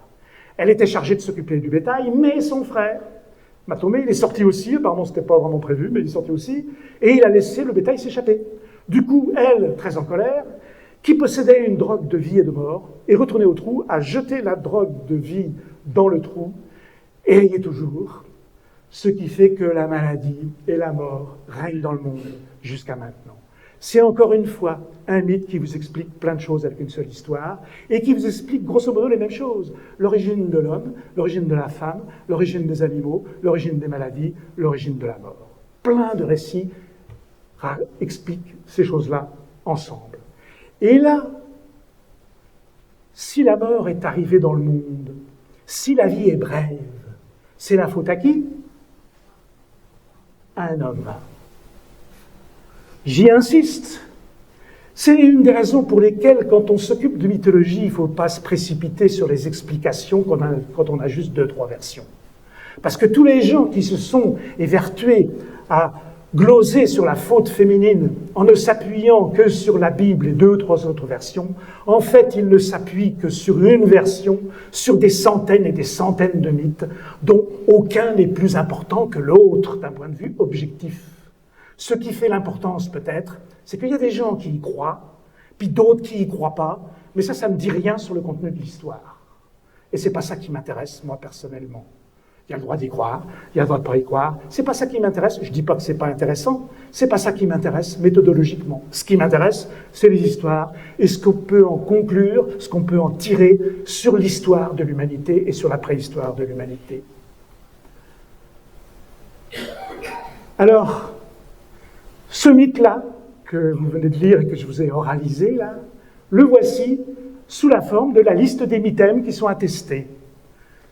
Mythème 1, l'émergence des animaux. Mythème 2, de l'humanité. 3, 13, c'est une femme qui sort en premier, je le note, c'est important. Il y a une partie des humains qui restent sous terre, mythème 17.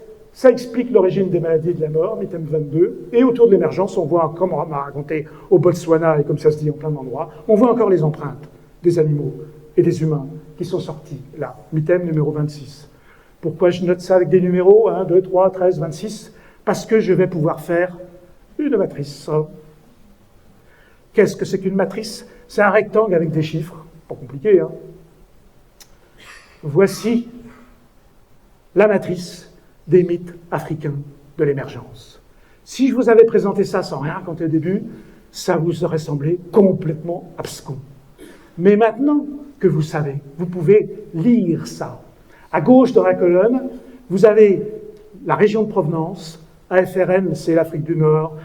AFRS, c'est l'Afrique du Sud, l'Afrique australe, etc. Vous avez ensuite le nom des ethnies chez lesquelles les mythes ont été recueillis, et puis une abréviation qui vous donne la famille linguistique de la langue dans laquelle le mythe a été raconté. Et ensuite, ce que vous avez là, les suites de 0 et de 1, ça, enrobé en orange, c'est le mythe que vous venez de lire. C'est le mythe que je viens de raconter. Si vous connaissez le code, si vous savez que 1, ça veut dire émergence de l'humanité, et que devant j'ai 1, vous savez que cette histoire raconte l'émergence de l'humanité. 2, il y a 1 aussi, alors elle raconte l'émergence des animaux, etc., etc. J'ai transformé mon récit en une ligne de code. Si je ne connais pas le code, ça me paraît complètement sans intérêt. Si je connais le code, je peux raconter l'histoire à partir de la ligne de code. Pourquoi je fais ça ? Outre pour occuper mes nombreux loisirs. C'est que si je raconte un mythe à un ordinateur, il ne va rien comprendre. Si je lui parle avec des 0 et des 1, eh bien il adore. Les ordinateurs, ils adorent qu'on leur parle avec des 0 et des 1. Alors ce que je peux faire une fois que mon mythe et que mon ensemble de mythes est transformé en code, en ligne de 0 et de 1, je peux les comparer entre eux facilement. Imaginez bien que si j'ai une histoire où il faut toute la journée pour la raconter, et que je veux la comparer à une autre histoire où il faut 5 heures pour la raconter, et que non seulement j'en ai 2 des histoires, mais que j'en ai des centaines, et que j'en ai même 1729, comment je fais pour comparer tout ça, essayer de voir ce qu'il y a en commun, etc. Je vais y passer ma vie. Si je les ai transformés en ligne de code, alors c'est fastoche. J'ai une ligne, imaginez qu'il n'y a que des 0 puis un 1 au bout. Une deuxième ligne, il n'y a que des 0 puis un 1 au bout, ben c'est la même histoire. peut-être racontée un peu différemment, mais c'est la même histoire. Si la deuxième ligne, j'ai que des zéros, mais le 1, il n'est pas au bout, il est un peu ailleurs, ah, c'est presque la même histoire. Alors, je peux les comparer comme ça facilement, et partir de l'idée que les mythes se propagent selon le principe darwinien de la descendance modifiée, comme les êtres vivants. Les êtres vivants se reproduisent à l'identique. Les pélicans, ils ne donnent pas des lapins quand ils se reproduisent, ils donnent bien des pélicans. Sauf que le petit pélican, il est un petit peu différent de ses parents. Puis des fois, il y a des mutations en plus, alors il est un peu plus vraiment différent, quoi. Hein, bon, voilà. Et c'est comme ça que l'évolution advient. Et c'est comme ça qu'on peut reconstruire l'arbre du vivant, parce qu'il y a le principe de la descendance modifiée et qu'il y a un principe évolutif. Pour les mythes, c'est pareil. Les mythes, je les raconte. Les gens qui l'entendent, ce que je viens de raconter, s'ils ont envie de le raconter, ils vont le raconter pareil. Mais ce ne sera pas pareil. Il y aura une petite différence. Ils auront oublié un truc. Ils vont rajouter un truc parce qu'ils pensent que ce sera mieux. Et les gens qui vont écouter le deuxième qui l'a raconté ne m'auront pas écouté moi. Ce qui fait que la descendance sera modifiée. Et que donc, si je compare les mythes avec le principe que plus ils sont proches l'un de l'autre, plus leur ancêtre commun est proche, alors je peux construire un arbre des mythes. Tout comme les généticiens fabriquent un arbre du vivant. Vous avez tous vu cette image de l'arbre du vivant qui est pour la première fois dans un carnet, les marges d'un carnet de Darwin. Vous avez tous les petits protozoaires et tout ça qui sont dans les racines là, et puis après vous avez un tronc, puis ça se divise, les branches, par dichotomie, c'est l'évolution, et puis voilà, l'évolution des espèces. On a tous vu cet arbre. Au départ, les zoologistes, tout ça, faisaient ça en comparant les caractères extérieurs des animaux et des êtres vivants. Et en gros, ça marche. Mais de temps en temps, ça marche moins bien. Si vous mettez d'un côté une pile, un tas avec les animaux qui ont des plumes, et puis les animaux qui ont des poils, puis que vous dites, ah, mais ça va peut-être tenir du compte qu'il y en a qui ont des ailes, au fait. À ce moment-là, oui, il y a les ailes, il y en a qui ont des ailes, bon d'accord, puis il y en a qui n'ont pas d'ailes. Ah oui, il y a la chauve-souris. Ah bon, ça marche en gros, mais en détail, il y a des problèmes. Donc maintenant, les généticiens, ils fabriquent l'arbre de vivant avec le code génétique, parce que là, il n'y a aucun problème. Et donc, ils utilisent des logiciels qui fonctionnent très bien depuis longtemps, qui fabriquent automatiquement des arbres évolutifs à condition de leur donner des codes. Je me suis dit, je vais donner le code de mes mythes à ces logiciels. Et qu'est-ce qu'ils ont fait, les logiciels? Ils ont fabriqué un arbre. Et je leur ai donné uniquement la suite de 0 et de 1, rien d'autre. Je leur ai pas dit d'où viennent les mythes, en quelle langue, où ils sont trouvés, tout ça. J'ai juste donné les histoires, sous forme de 0 et de 1. Ils ont retrouvé la provenance géographique. Et il a mis, le logiciel, à la base de l'arbre, les mythes Khoisan, c'est-à-dire les mythes d'Afrique australe. Et ensuite, les mythes sont classés par grande famille linguistique, sans que j'ai jamais parlé au logiciel de famille linguistique, uniquement à partir des histoires. C'est-à-dire quoi? C'est-à-dire que uniquement à partir de la comparaison des mythes entre eux, le logiciel a reconstruit l'évolution du mythe, c'est-à-dire eh bien, l'évolution du peuplement du continent africain. Une fois que j'ai fait ça, je me suis dit, tiens, on pourrait le faire pour le monde, puisque ça marche pour l'Afrique, et pour le monde, ça donne ça. C'est évidemment beaucoup plus compliqué, parce qu'il y a du monde, voilà. Vous avez du mal à le lire. Ici, c'est facile, parce que la flèche du temps s'avance vers la droite, la racine est à gauche, le temps passe vers moi, là, hein. Et puis, toutes les petites branches qui s'entrecroisent là et qui poussent vers la droite, quand je regarde, c'est pareil, je n'ai pas dit au logiciel d'où ça vient, dans quelle langue, je donne que les histoires. Et je m'aperçois que ici sont les mythes de provenance africaine, à la base. Ensuite viennent les mythes européens, eurasiatiques et océaniens. Et tout ce qui est en noir, c'est les mythes américains. Et tout ce qui est au bout des feuilles, c'est les mythes d'Amérique du Sud. C'est-à-dire que le logiciel a reconstruit l'histoire du peuplement de l'humanité uniquement du peuplement du globe par l'humanité, uniquement en utilisant les histoires, les récits d'origine de mythes d'émergence. Et En 2002, vous avez cette grande étude du génome humain qui a été publiée et qui vous reconstitue le cheminement à partir de la génétique, l'autre machine à remonter le temps dont je parlais tout au début, vous vous rappelez? Et voici ce que ça donne. Cézanne, ils ont utilisé la projection de Mercator, c'est n'importe quoi, c'est publié dans du Science, ils sont même pas foutus d'utiliser la projection de Peirce, je te dis, non, bon. Mais en tout cas, on voit bien la sortie d'Afrique, le peuplement de l'Eurasie, la partie sud, parce que évidemment au-dessus il y a les glaces et tout, il faut attendre que ça fonde pour pouvoir monter, et puis l'Asie du Sud-Est, et puis bientôt l'Australie, et ensuite, eh bien, les gens, quand ils le peuvent, grâce aux changements environnementaux, vont monter plus au nord, arriver en extrême Eurasie, et passer de l'autre côté au détroit de Bering, évidemment sur cette projection, c'est complètement nul graphiquement, et peupler l'Amérique. On peut représenter ça autrement? Oui, je termine. Voici ce qu'on sait par une autre machine à remonter le temps qu'est la paléontologie, où on a des ossements humains, là on est sûr que les humains sont là, et on sait les dater maintenant, et voici, ils apparaissent dans l'ordre chronologique, les premiers pour chaque région, le premier humain anatomiquement moderne connu. Et on voit qu'on a le même déplacement, sorti de l'Afrique, peuplement, etc., avec un petit blocage, ils arrivent, ils passent les détroits de Bering, et puis là, ils sont un peu coincés parce qu'il y a des glaces, il faut attendre qu'il y ait un corridor qui s'ouvre. Une fois que ça s'ouvre, eh bien, ils peuvent passer et ils peuplent l'Amérique. Ça, c'est ce qu'on sait par cette autre machine à remonter le temps, qui est la paléontologie humaine. On peut représenter ça comme ça, un cheminement approximatif. Dans le détail, évidemment, c'est un petit peu plus compliqué, mais grosso modo, c'est ça qui s'est passé. Et l'intérêt, là, c'est qu'on a des portes qui s'ouvrent et qui se ferment.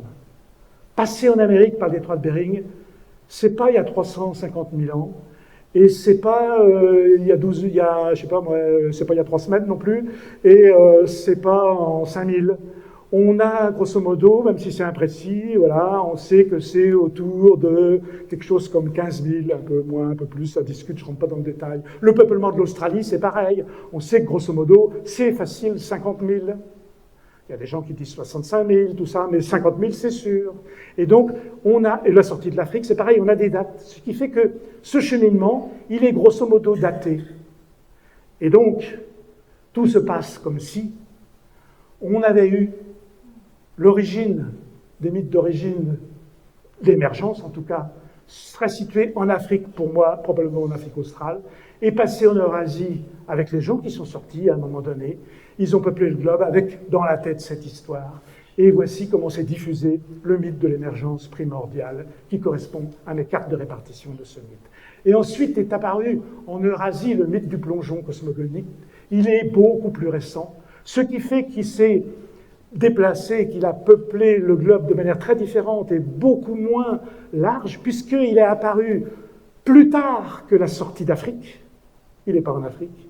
Et il est parti assez tôt pour passer le détroit de Bering et pour arriver en Amérique du Nord. Et puis vous avez, troisième exemple, le mythe du corps souillé, qui est apparu beaucoup plus récemment, qui est en gros un mythe pré-indo-européen, qui est apparu quelque part un petit peu au sud de la Mongolie, et puis qui s'est répandu, voilà, mais juste en restant en Eurasie.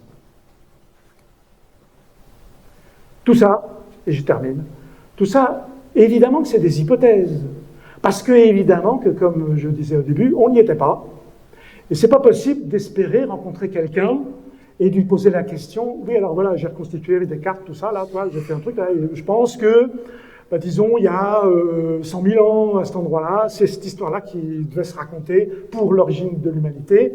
Jamais je trouverai quelqu'un qui me dit « Ouais, c'est bon. » Bravo, hein, t'as trouvé, c'est ça. Ouais. Bon, jamais, on ne pourra pas. Mais, alors on aimerait bien vérifier. C'est une hypothèse. Mais d'une part, c'est une hypothèse un peu solide quand même, parce qu'elle est construite de deux manières différentes, par deux méthodes complètement différentes qui trouvent le même résultat, l'archéologie, l'étude des cartes, et la phylogénétique, l'étude des codes génétiques, etc., reconstruire l'arbre. Ces deux méthodes qui n'ont rien à voir entre elles, qui aboutissent au même résultat.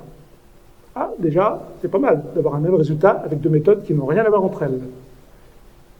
Et ensuite, je peux me dire, si j'ai raison, si effectivement le mythe de l'émergence primordiale, il est apparu en Afrique, et qu'il s'est répandu dans le monde selon le principe de la descendance modifiée darwinienne. Alors, à chaque fois, il y a eu des petites modifications. Bon, c'est toujours le même truc, la même histoire, mais les petits détails qui changent, les gens, ils ont rajouté des trucs pour que ce soit plus marrant, tout ça. Et en fait, là où l'histoire va être la plus différente de l'histoire d'origine, eh ben, c'est dans la zone la plus éloignée de la dispersion. Donc, en Amérique. Alors, j'ai fait l'inventaire de ce qu'on appelle les écotypes. Les écotypes, c'est justement toutes les variantes des histoires qui s'implantent dans un nouveau territoire quand les gens se déplacent, quand les gens peuplent un nouveau territoire. Et il y en a plein, je n'ai pas le temps de les raconter, mais vous voyez que toutes ces variantes se trouvent en Amérique et qu'aucune de ces variantes ne se trouve en Afrique. Alors, il me semble que, pour boucler avec le début,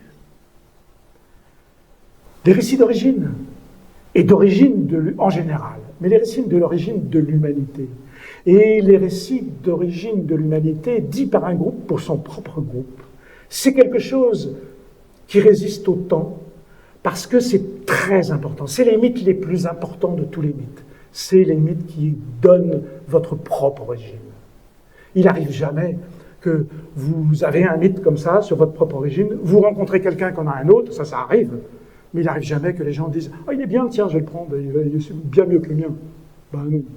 Quand vous avez un mythe qui vous explique votre propre origine, vous n'en changez pas, sauf par la force. Et donc, c'est des mythes qui résistent tellement au temps que, grâce à cette démonstration, je pense que les gens qui, après une longue pérégrination de génération en génération, évidemment, et en se transmettant des traditions orales, et notamment cette tradition orale qui résiste particulièrement au temps, qui est l'origine de l'humanité, sont arrivés dans des endroits où ils sont tombés sur des grottes extraordinaires. Imaginez ces gens qui arrivent au mas d'asile et qui voient ce truc. Qu'est-ce qu'ils peuvent se dire? Ils ne peuvent que se dire « Bon sang, mais c'est bien sûr, c'est là ». Ce qui racontait les pépés qu'on a entendu 1000 fois d'une oreille distraite depuis qu'on est petit, c'est là. Et c'est là l'origine de l'humanité, c'est là que s'est passée la création des animaux, l'émergence des animaux et des humains, et c'est là qu'il faut retourner. Pourquoi il faut retourner? Parce que la création, contrairement à ce que nous croyons, nous, dans notre culture, n'a pas lieu qu'une seule fois. La création, il y a un Dieu qui arrive, il crée des trucs, puis c'est fini, on n'entend plus parler du gars là. Mais non, ça c'est extrêmement provincial comme truc, et vachement récent. Dans le monde entier, les gens racontent que oui, il y a eu ça, il y a eu un Dieu qui a créé l'humanité, par exemple, mais qu'il faut que la création continue. Parce que si la création s'arrête, un jour, il n'y aura plus rien. Ça s'étiole. Il y a une espèce d'entropie comme ça qui ça va venir à rien un jour. Il faut que ça continue. Comment faire, nous, les humains, pour que ça continue? On est impuissants. On n'est pas des dieux. C'est les dieux qui peuvent faire que ça continue, qu'il y ait encore du gibier quand on va à la chasse, qu'on va trouver des rennes quand on va aller à la chasse aux rennes. Et nous, qu'est-ce qu'on peut faire pour ça? Rien. Si les humains, ils ont inventé un truc qu'ils font partout dans le monde, ils procèdent à des rituels. Ils procèdent à des rituels pour aider la création à continuer. Et donc là, en 1000 endroits du monde, et encore aujourd'hui, pendant que je parle, il y a des gens qui retournent dans des grottes pour aider la création à continuer. Et pour cela, en 1000 endroits du monde, encore aujourd'hui, jadis à Lascaux, à Chauvet, en 1000 autres grottes, mais encore aujourd'hui, dans plein de grottes, les gens retournent pour toucher les parois, pour aider les animaux qui sont là, qui sont en émergence, pour les aider à revivre, en ajoutant un œil ici, une petite patte ici, ou en complétant même complètement l'animal. Et je pense que c'est ce qui s'est passé dans les grottes. Et apparemment, voilà, s'il y a un mythe que les gens avaient en tête quand ils ont été dans les grottes ornées, pour dessiner des humains et des animaux, et des humains animalisés, incomplets, pas encore complètement formés, parce que le mythe nous dit que c'est justement à la sortie, à l'émergence, qu'il y a eu une distinction entre les humains et les animaux, parce qu'avant, dans la caverne, tout ça était assez indistinct. Et bien, je pense que c'est ce qui s'est passé, et que le fait qu'il y ait des gens qui y retournent pour faire les rituels, pour que la vie continue, et ben ça a plutôt bien marché puisque nous nous retrouvons ici ensemble et que donc ça a l'air de marcher. Merci, Jean-Denis Lecollet.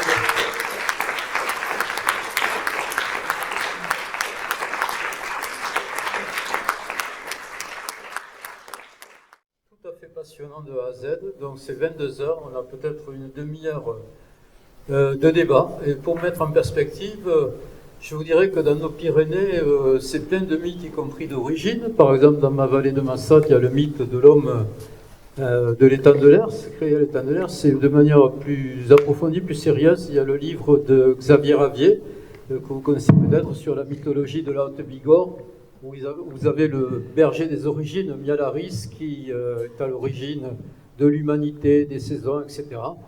Et donc, on est aussi dans une terre mythique. Donc, je vous laisse, je pense que peut-être il y a un micro-baladeur avec Claude.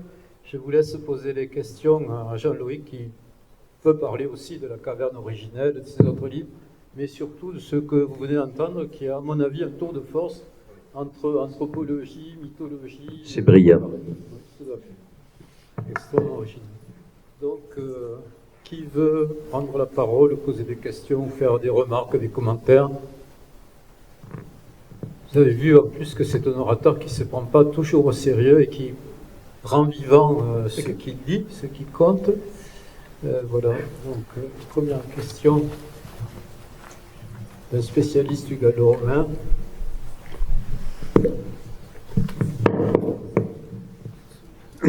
En amont des pensées religieuses, le philosophe Gilbert Simondon distinguait les pensées magiques et les pensées primitives. Peut-on indexer les légendes des origines sur des modes de pensée antérieurs aux pensées religieuses, et lesquels?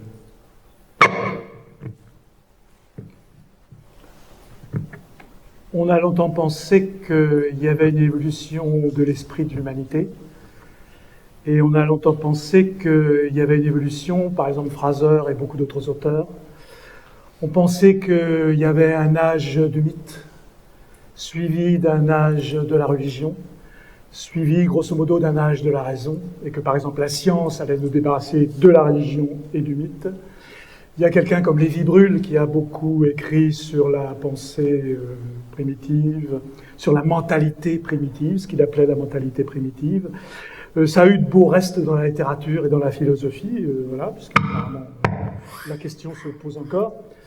Lévi-Brul, donc, qui est celui sans doute qui a le plus écrit là-dessus, qui était un philosophe, prof à la Sorbonne et tout, hein, dans la première moitié du XXe siècle, a beaucoup écrit sur cette question. Hein, et il a passé toute sa vie à essayer de démontrer justement qu'il y avait quelque chose de l'ordre d'une pensée prélogique, alogique, primitive, une mentalité primitive, etc.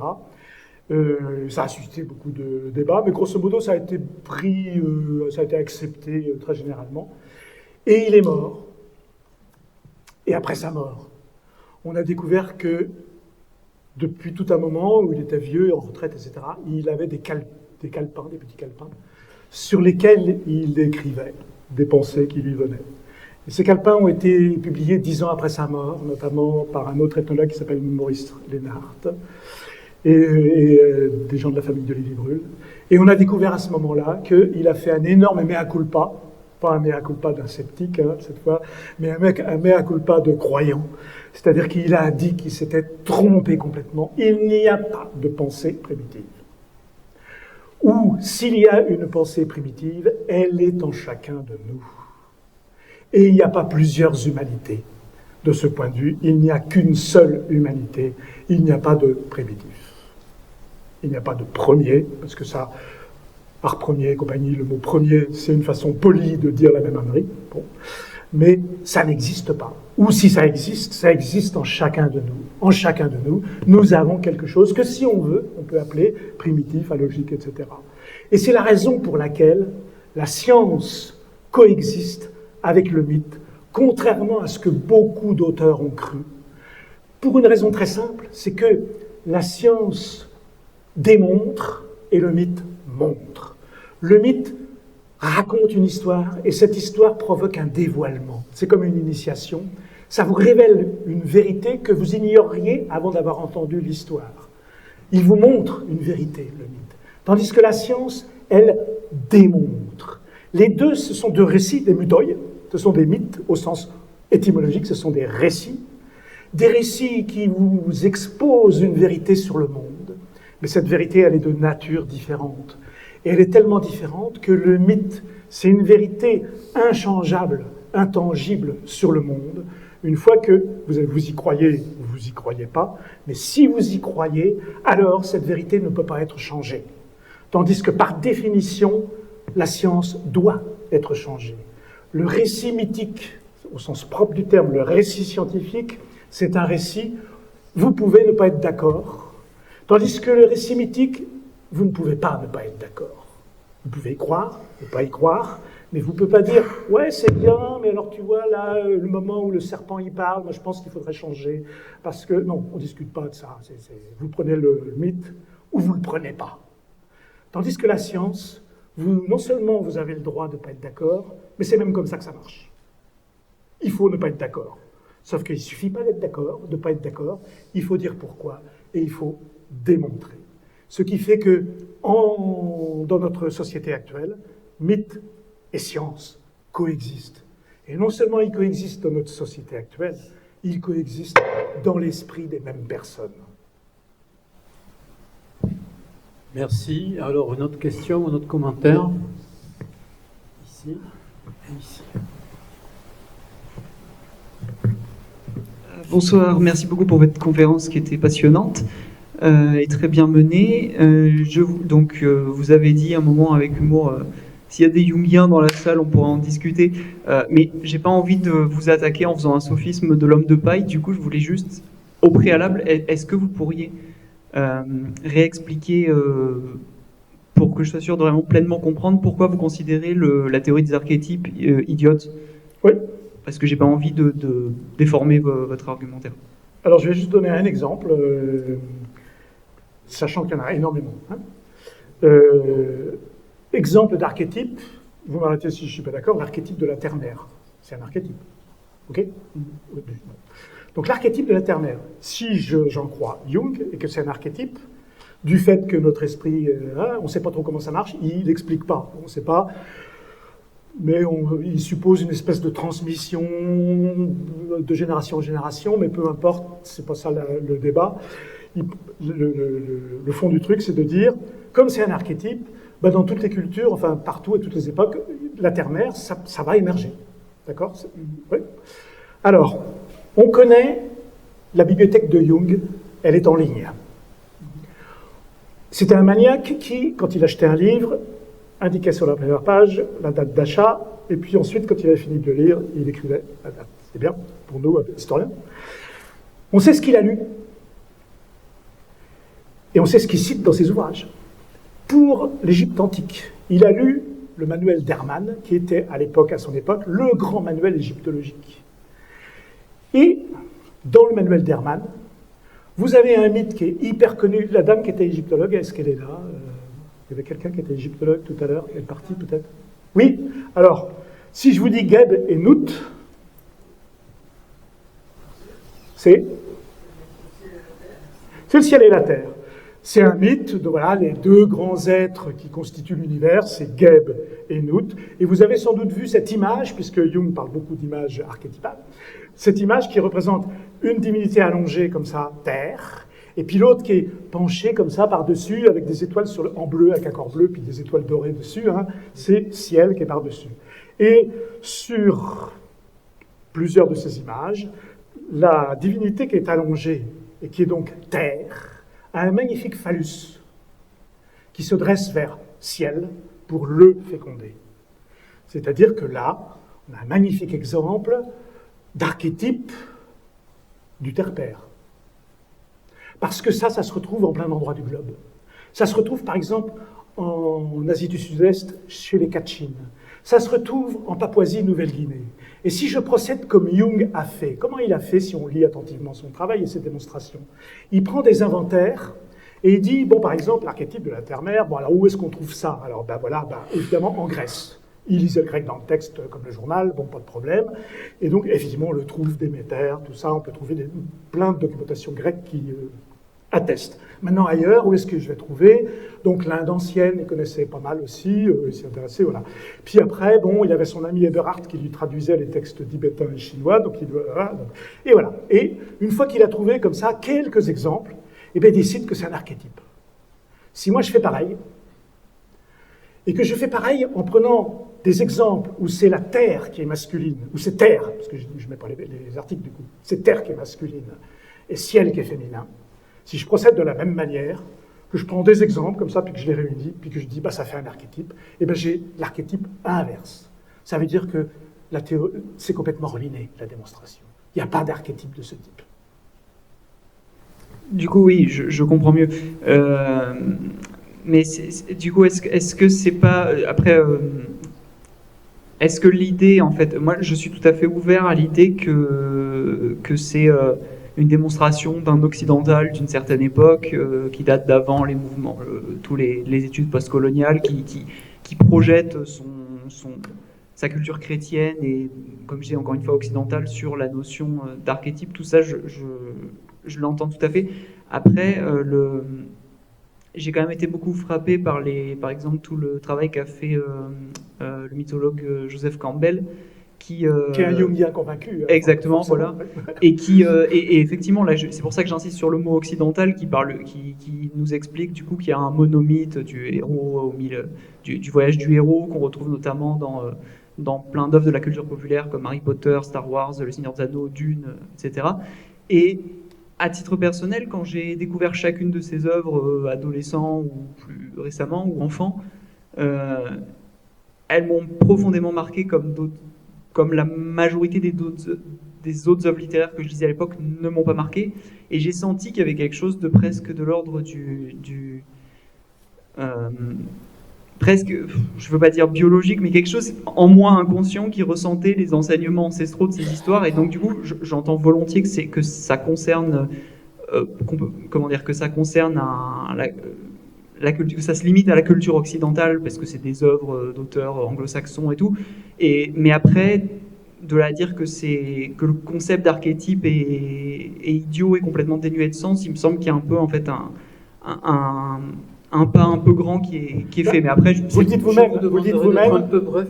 vous-même, parce que vous dites que c'est un concept occidental basé sur des données occidentales, et donc un concept universel basé sur des données occidentales et qui se trouve qu'en Occident, c'est une contradiction dans les termes. Point à la ligne. J'ai rien à dire sur le fait que ça vous touche. Évidemment, j'ai aucun jugement, et puis je ne me permettrai jamais, évidemment, d'avoir n'importe quoi à dire là-dessus. Que ça vous touche et tout, c'est très bien. Moi aussi, ces œuvres me touchent. Hein. Mais après, par exemple, Joseph Campbell, parce que pour prendre un petit peu de généralité, Joseph Campbell, c'est quelqu'un qui avait une émission de télévision, qui a eu un énorme succès, etc. Il avait une émission de télévision, une série sur les mythes, qui a eu beaucoup de succès en Amérique. Et il a fait de la même manière. Le monomythe, c'est cette idée que tous les mythes du monde, en fait, peuvent se réduire à un seul. Grosso modo, c'est ça son idée. Mais en fait, tous les mythes du monde, pour lui, c'est une poignée de mythes qu'il a choisi pour que ça marche. Exactement comme Jung, il fabrique des trucs universels en prenant une poignée d'exemples, puis en disant, vous voyez, c'est universel.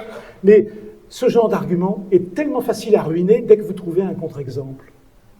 Alors, merci Jean-Loïc. Nous avons une question, excusez-moi il ne nous reste que 10 minutes, monsieur.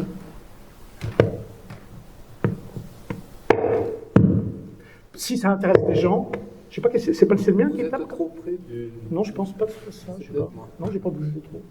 Si ça intéresse des gens, j'ai écrit un livre qui fait grosso modo 450 pages et qui s'appelle Jung et les archétypes, un mythe contemporain. Je démontre en détail mon propos qui là est forcément un peu réduit. Allez-y. Bonsoir. J'ai acheté récemment le dictionnaire critique de mythologie que vous avez dirigé, il me semble. Non, écrit. Écrit en entier ? Bon, alors... Avec mon petit camarade Bernard Saint-Jean. Oh. Les gens pensent toujours qu'on était 30 Qui est spécialiste des Indo-Européens, c'est ça ? Comment ? Qui est spécialiste oui. C'est ça. Et donc, j'ai vu que certains mythologues, dont Régis Boyer, par exemple, y figurent en bonne place. D'ailleurs, il serait peut-être temps de rééditer son livre Yggdrasil. Mais j'ai reconnu à partir du mythe du corps souillé le processus décrit par Georges Dumézil d'élaboration d'un mythe et de répartition à partir des Indo-Européens, si je ne pas. Oui. Bon, et je voulais vous demander tout simplement quel crédit vous accordiez à l'idéologie tripartite, quelle valeur elle peut encore avoir aujourd'hui dans le domaine des sciences humaines. Voilà. Moi, je trouve que c'est toujours valable, si c'est ça la question, voilà, et qu'il n'y a rien qui l'ait remis en cause. Il y a eu une remise en cause, parce qu'il y a des gens, il y a un auteur qui dit qu'il n'y a pas 3 fonctions, il y en a 4. Voilà. C'est un peu la grosse pas critique en même temps, parce que ça englobe, c'est une espèce de perfectionnement avec lequel tout le monde n'est pas d'accord. Bernard Sajan n'est pas d'accord avec ça, ça discute et tout. Mais grosso modo, l'idéologie entre la trifonctionnalité, disons, malgré les arguments qui ont été opposés contre, en disant, mais en fait, des gens ont dit, ouais, d'accord, ça marche pour les Indo-Européens, mais ça marche partout. Non, c'est pas vrai, ça marche pas partout de cette façon-là. Voilà. Donc ce serait une longue discussion, mais moi j'accorde tout mon crédit à Georges de Mézières. Et d'autant que vous dites que ça ne fonctionne pas partout, mais en plus il y a le terreau linguistique qui sûr. plaide en faveur de Dumézil. Benveniste ont appuyé son... Enfin, il me semble. Hein, mais... Oui, il y a une immense littérature qui est quand même très solide. Merci. Malgré un livre récent qui nous explique que tout ça c'est de la mythologie contemporaine, mais c'est écrit par quelqu'un qui est un très bon archéologue, un très mauvais linguiste et un très mauvais mythologue. Il y avait eu un débat sur Hérodote qui avait un peu mis ça en lumière. Ouais. Merci. Merci. Une autre question ou commentaire de la salle?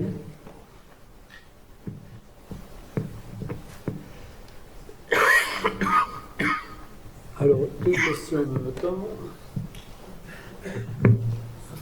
Oui, bonsoir. Vous avez parlé de 4 mythes, donc le mythe de l'émergence, celui du corps souillé, l'origine céleste, le plongeon primordial, mais vous en avez dit qu'il y avait en tout une dizaine.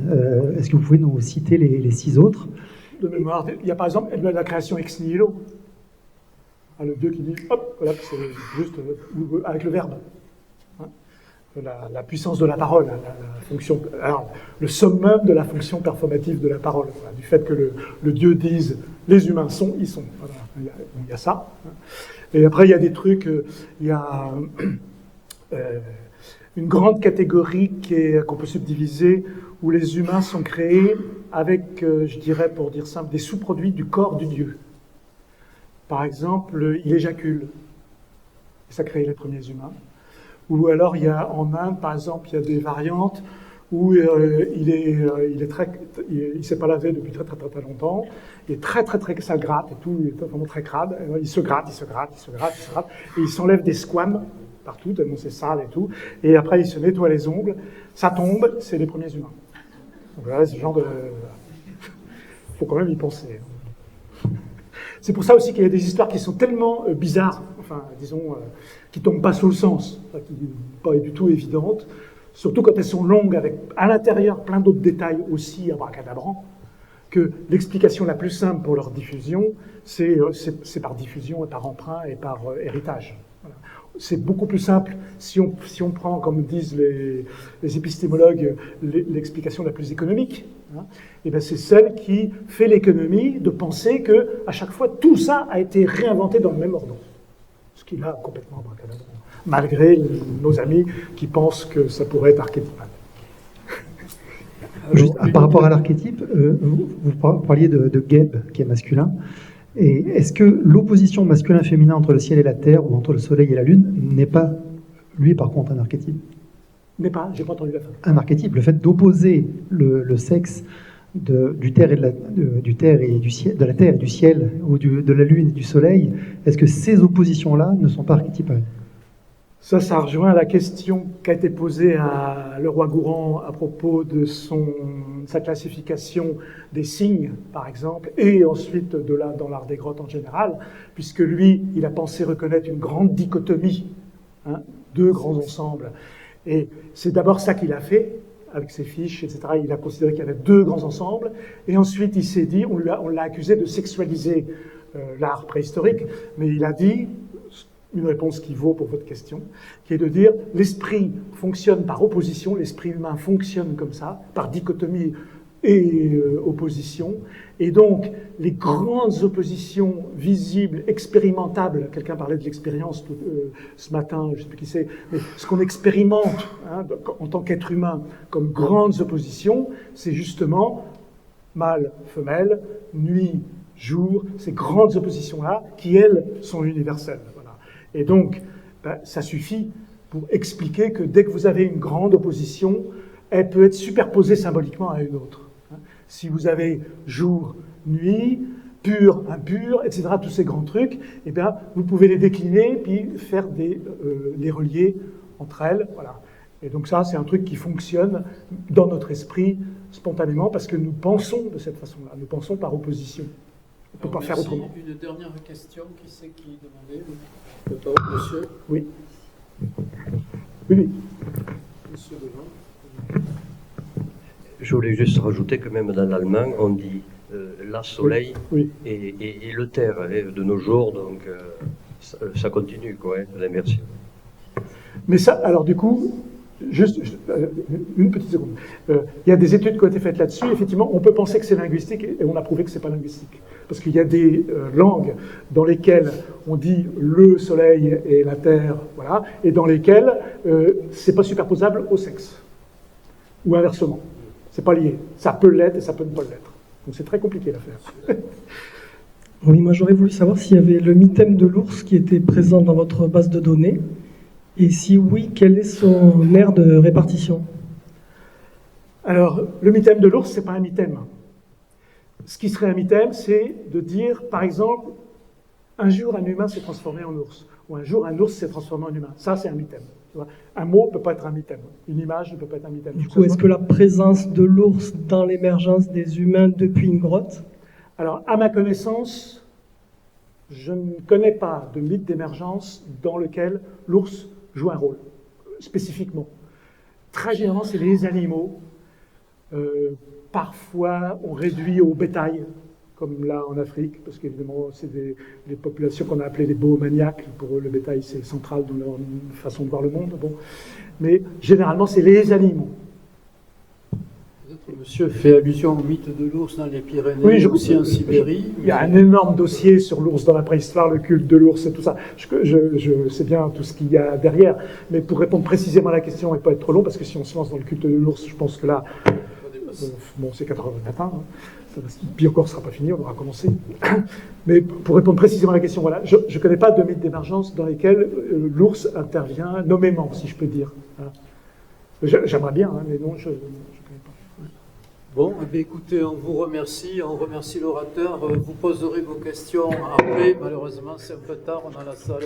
Merci encore, Jean-Louis Decoret.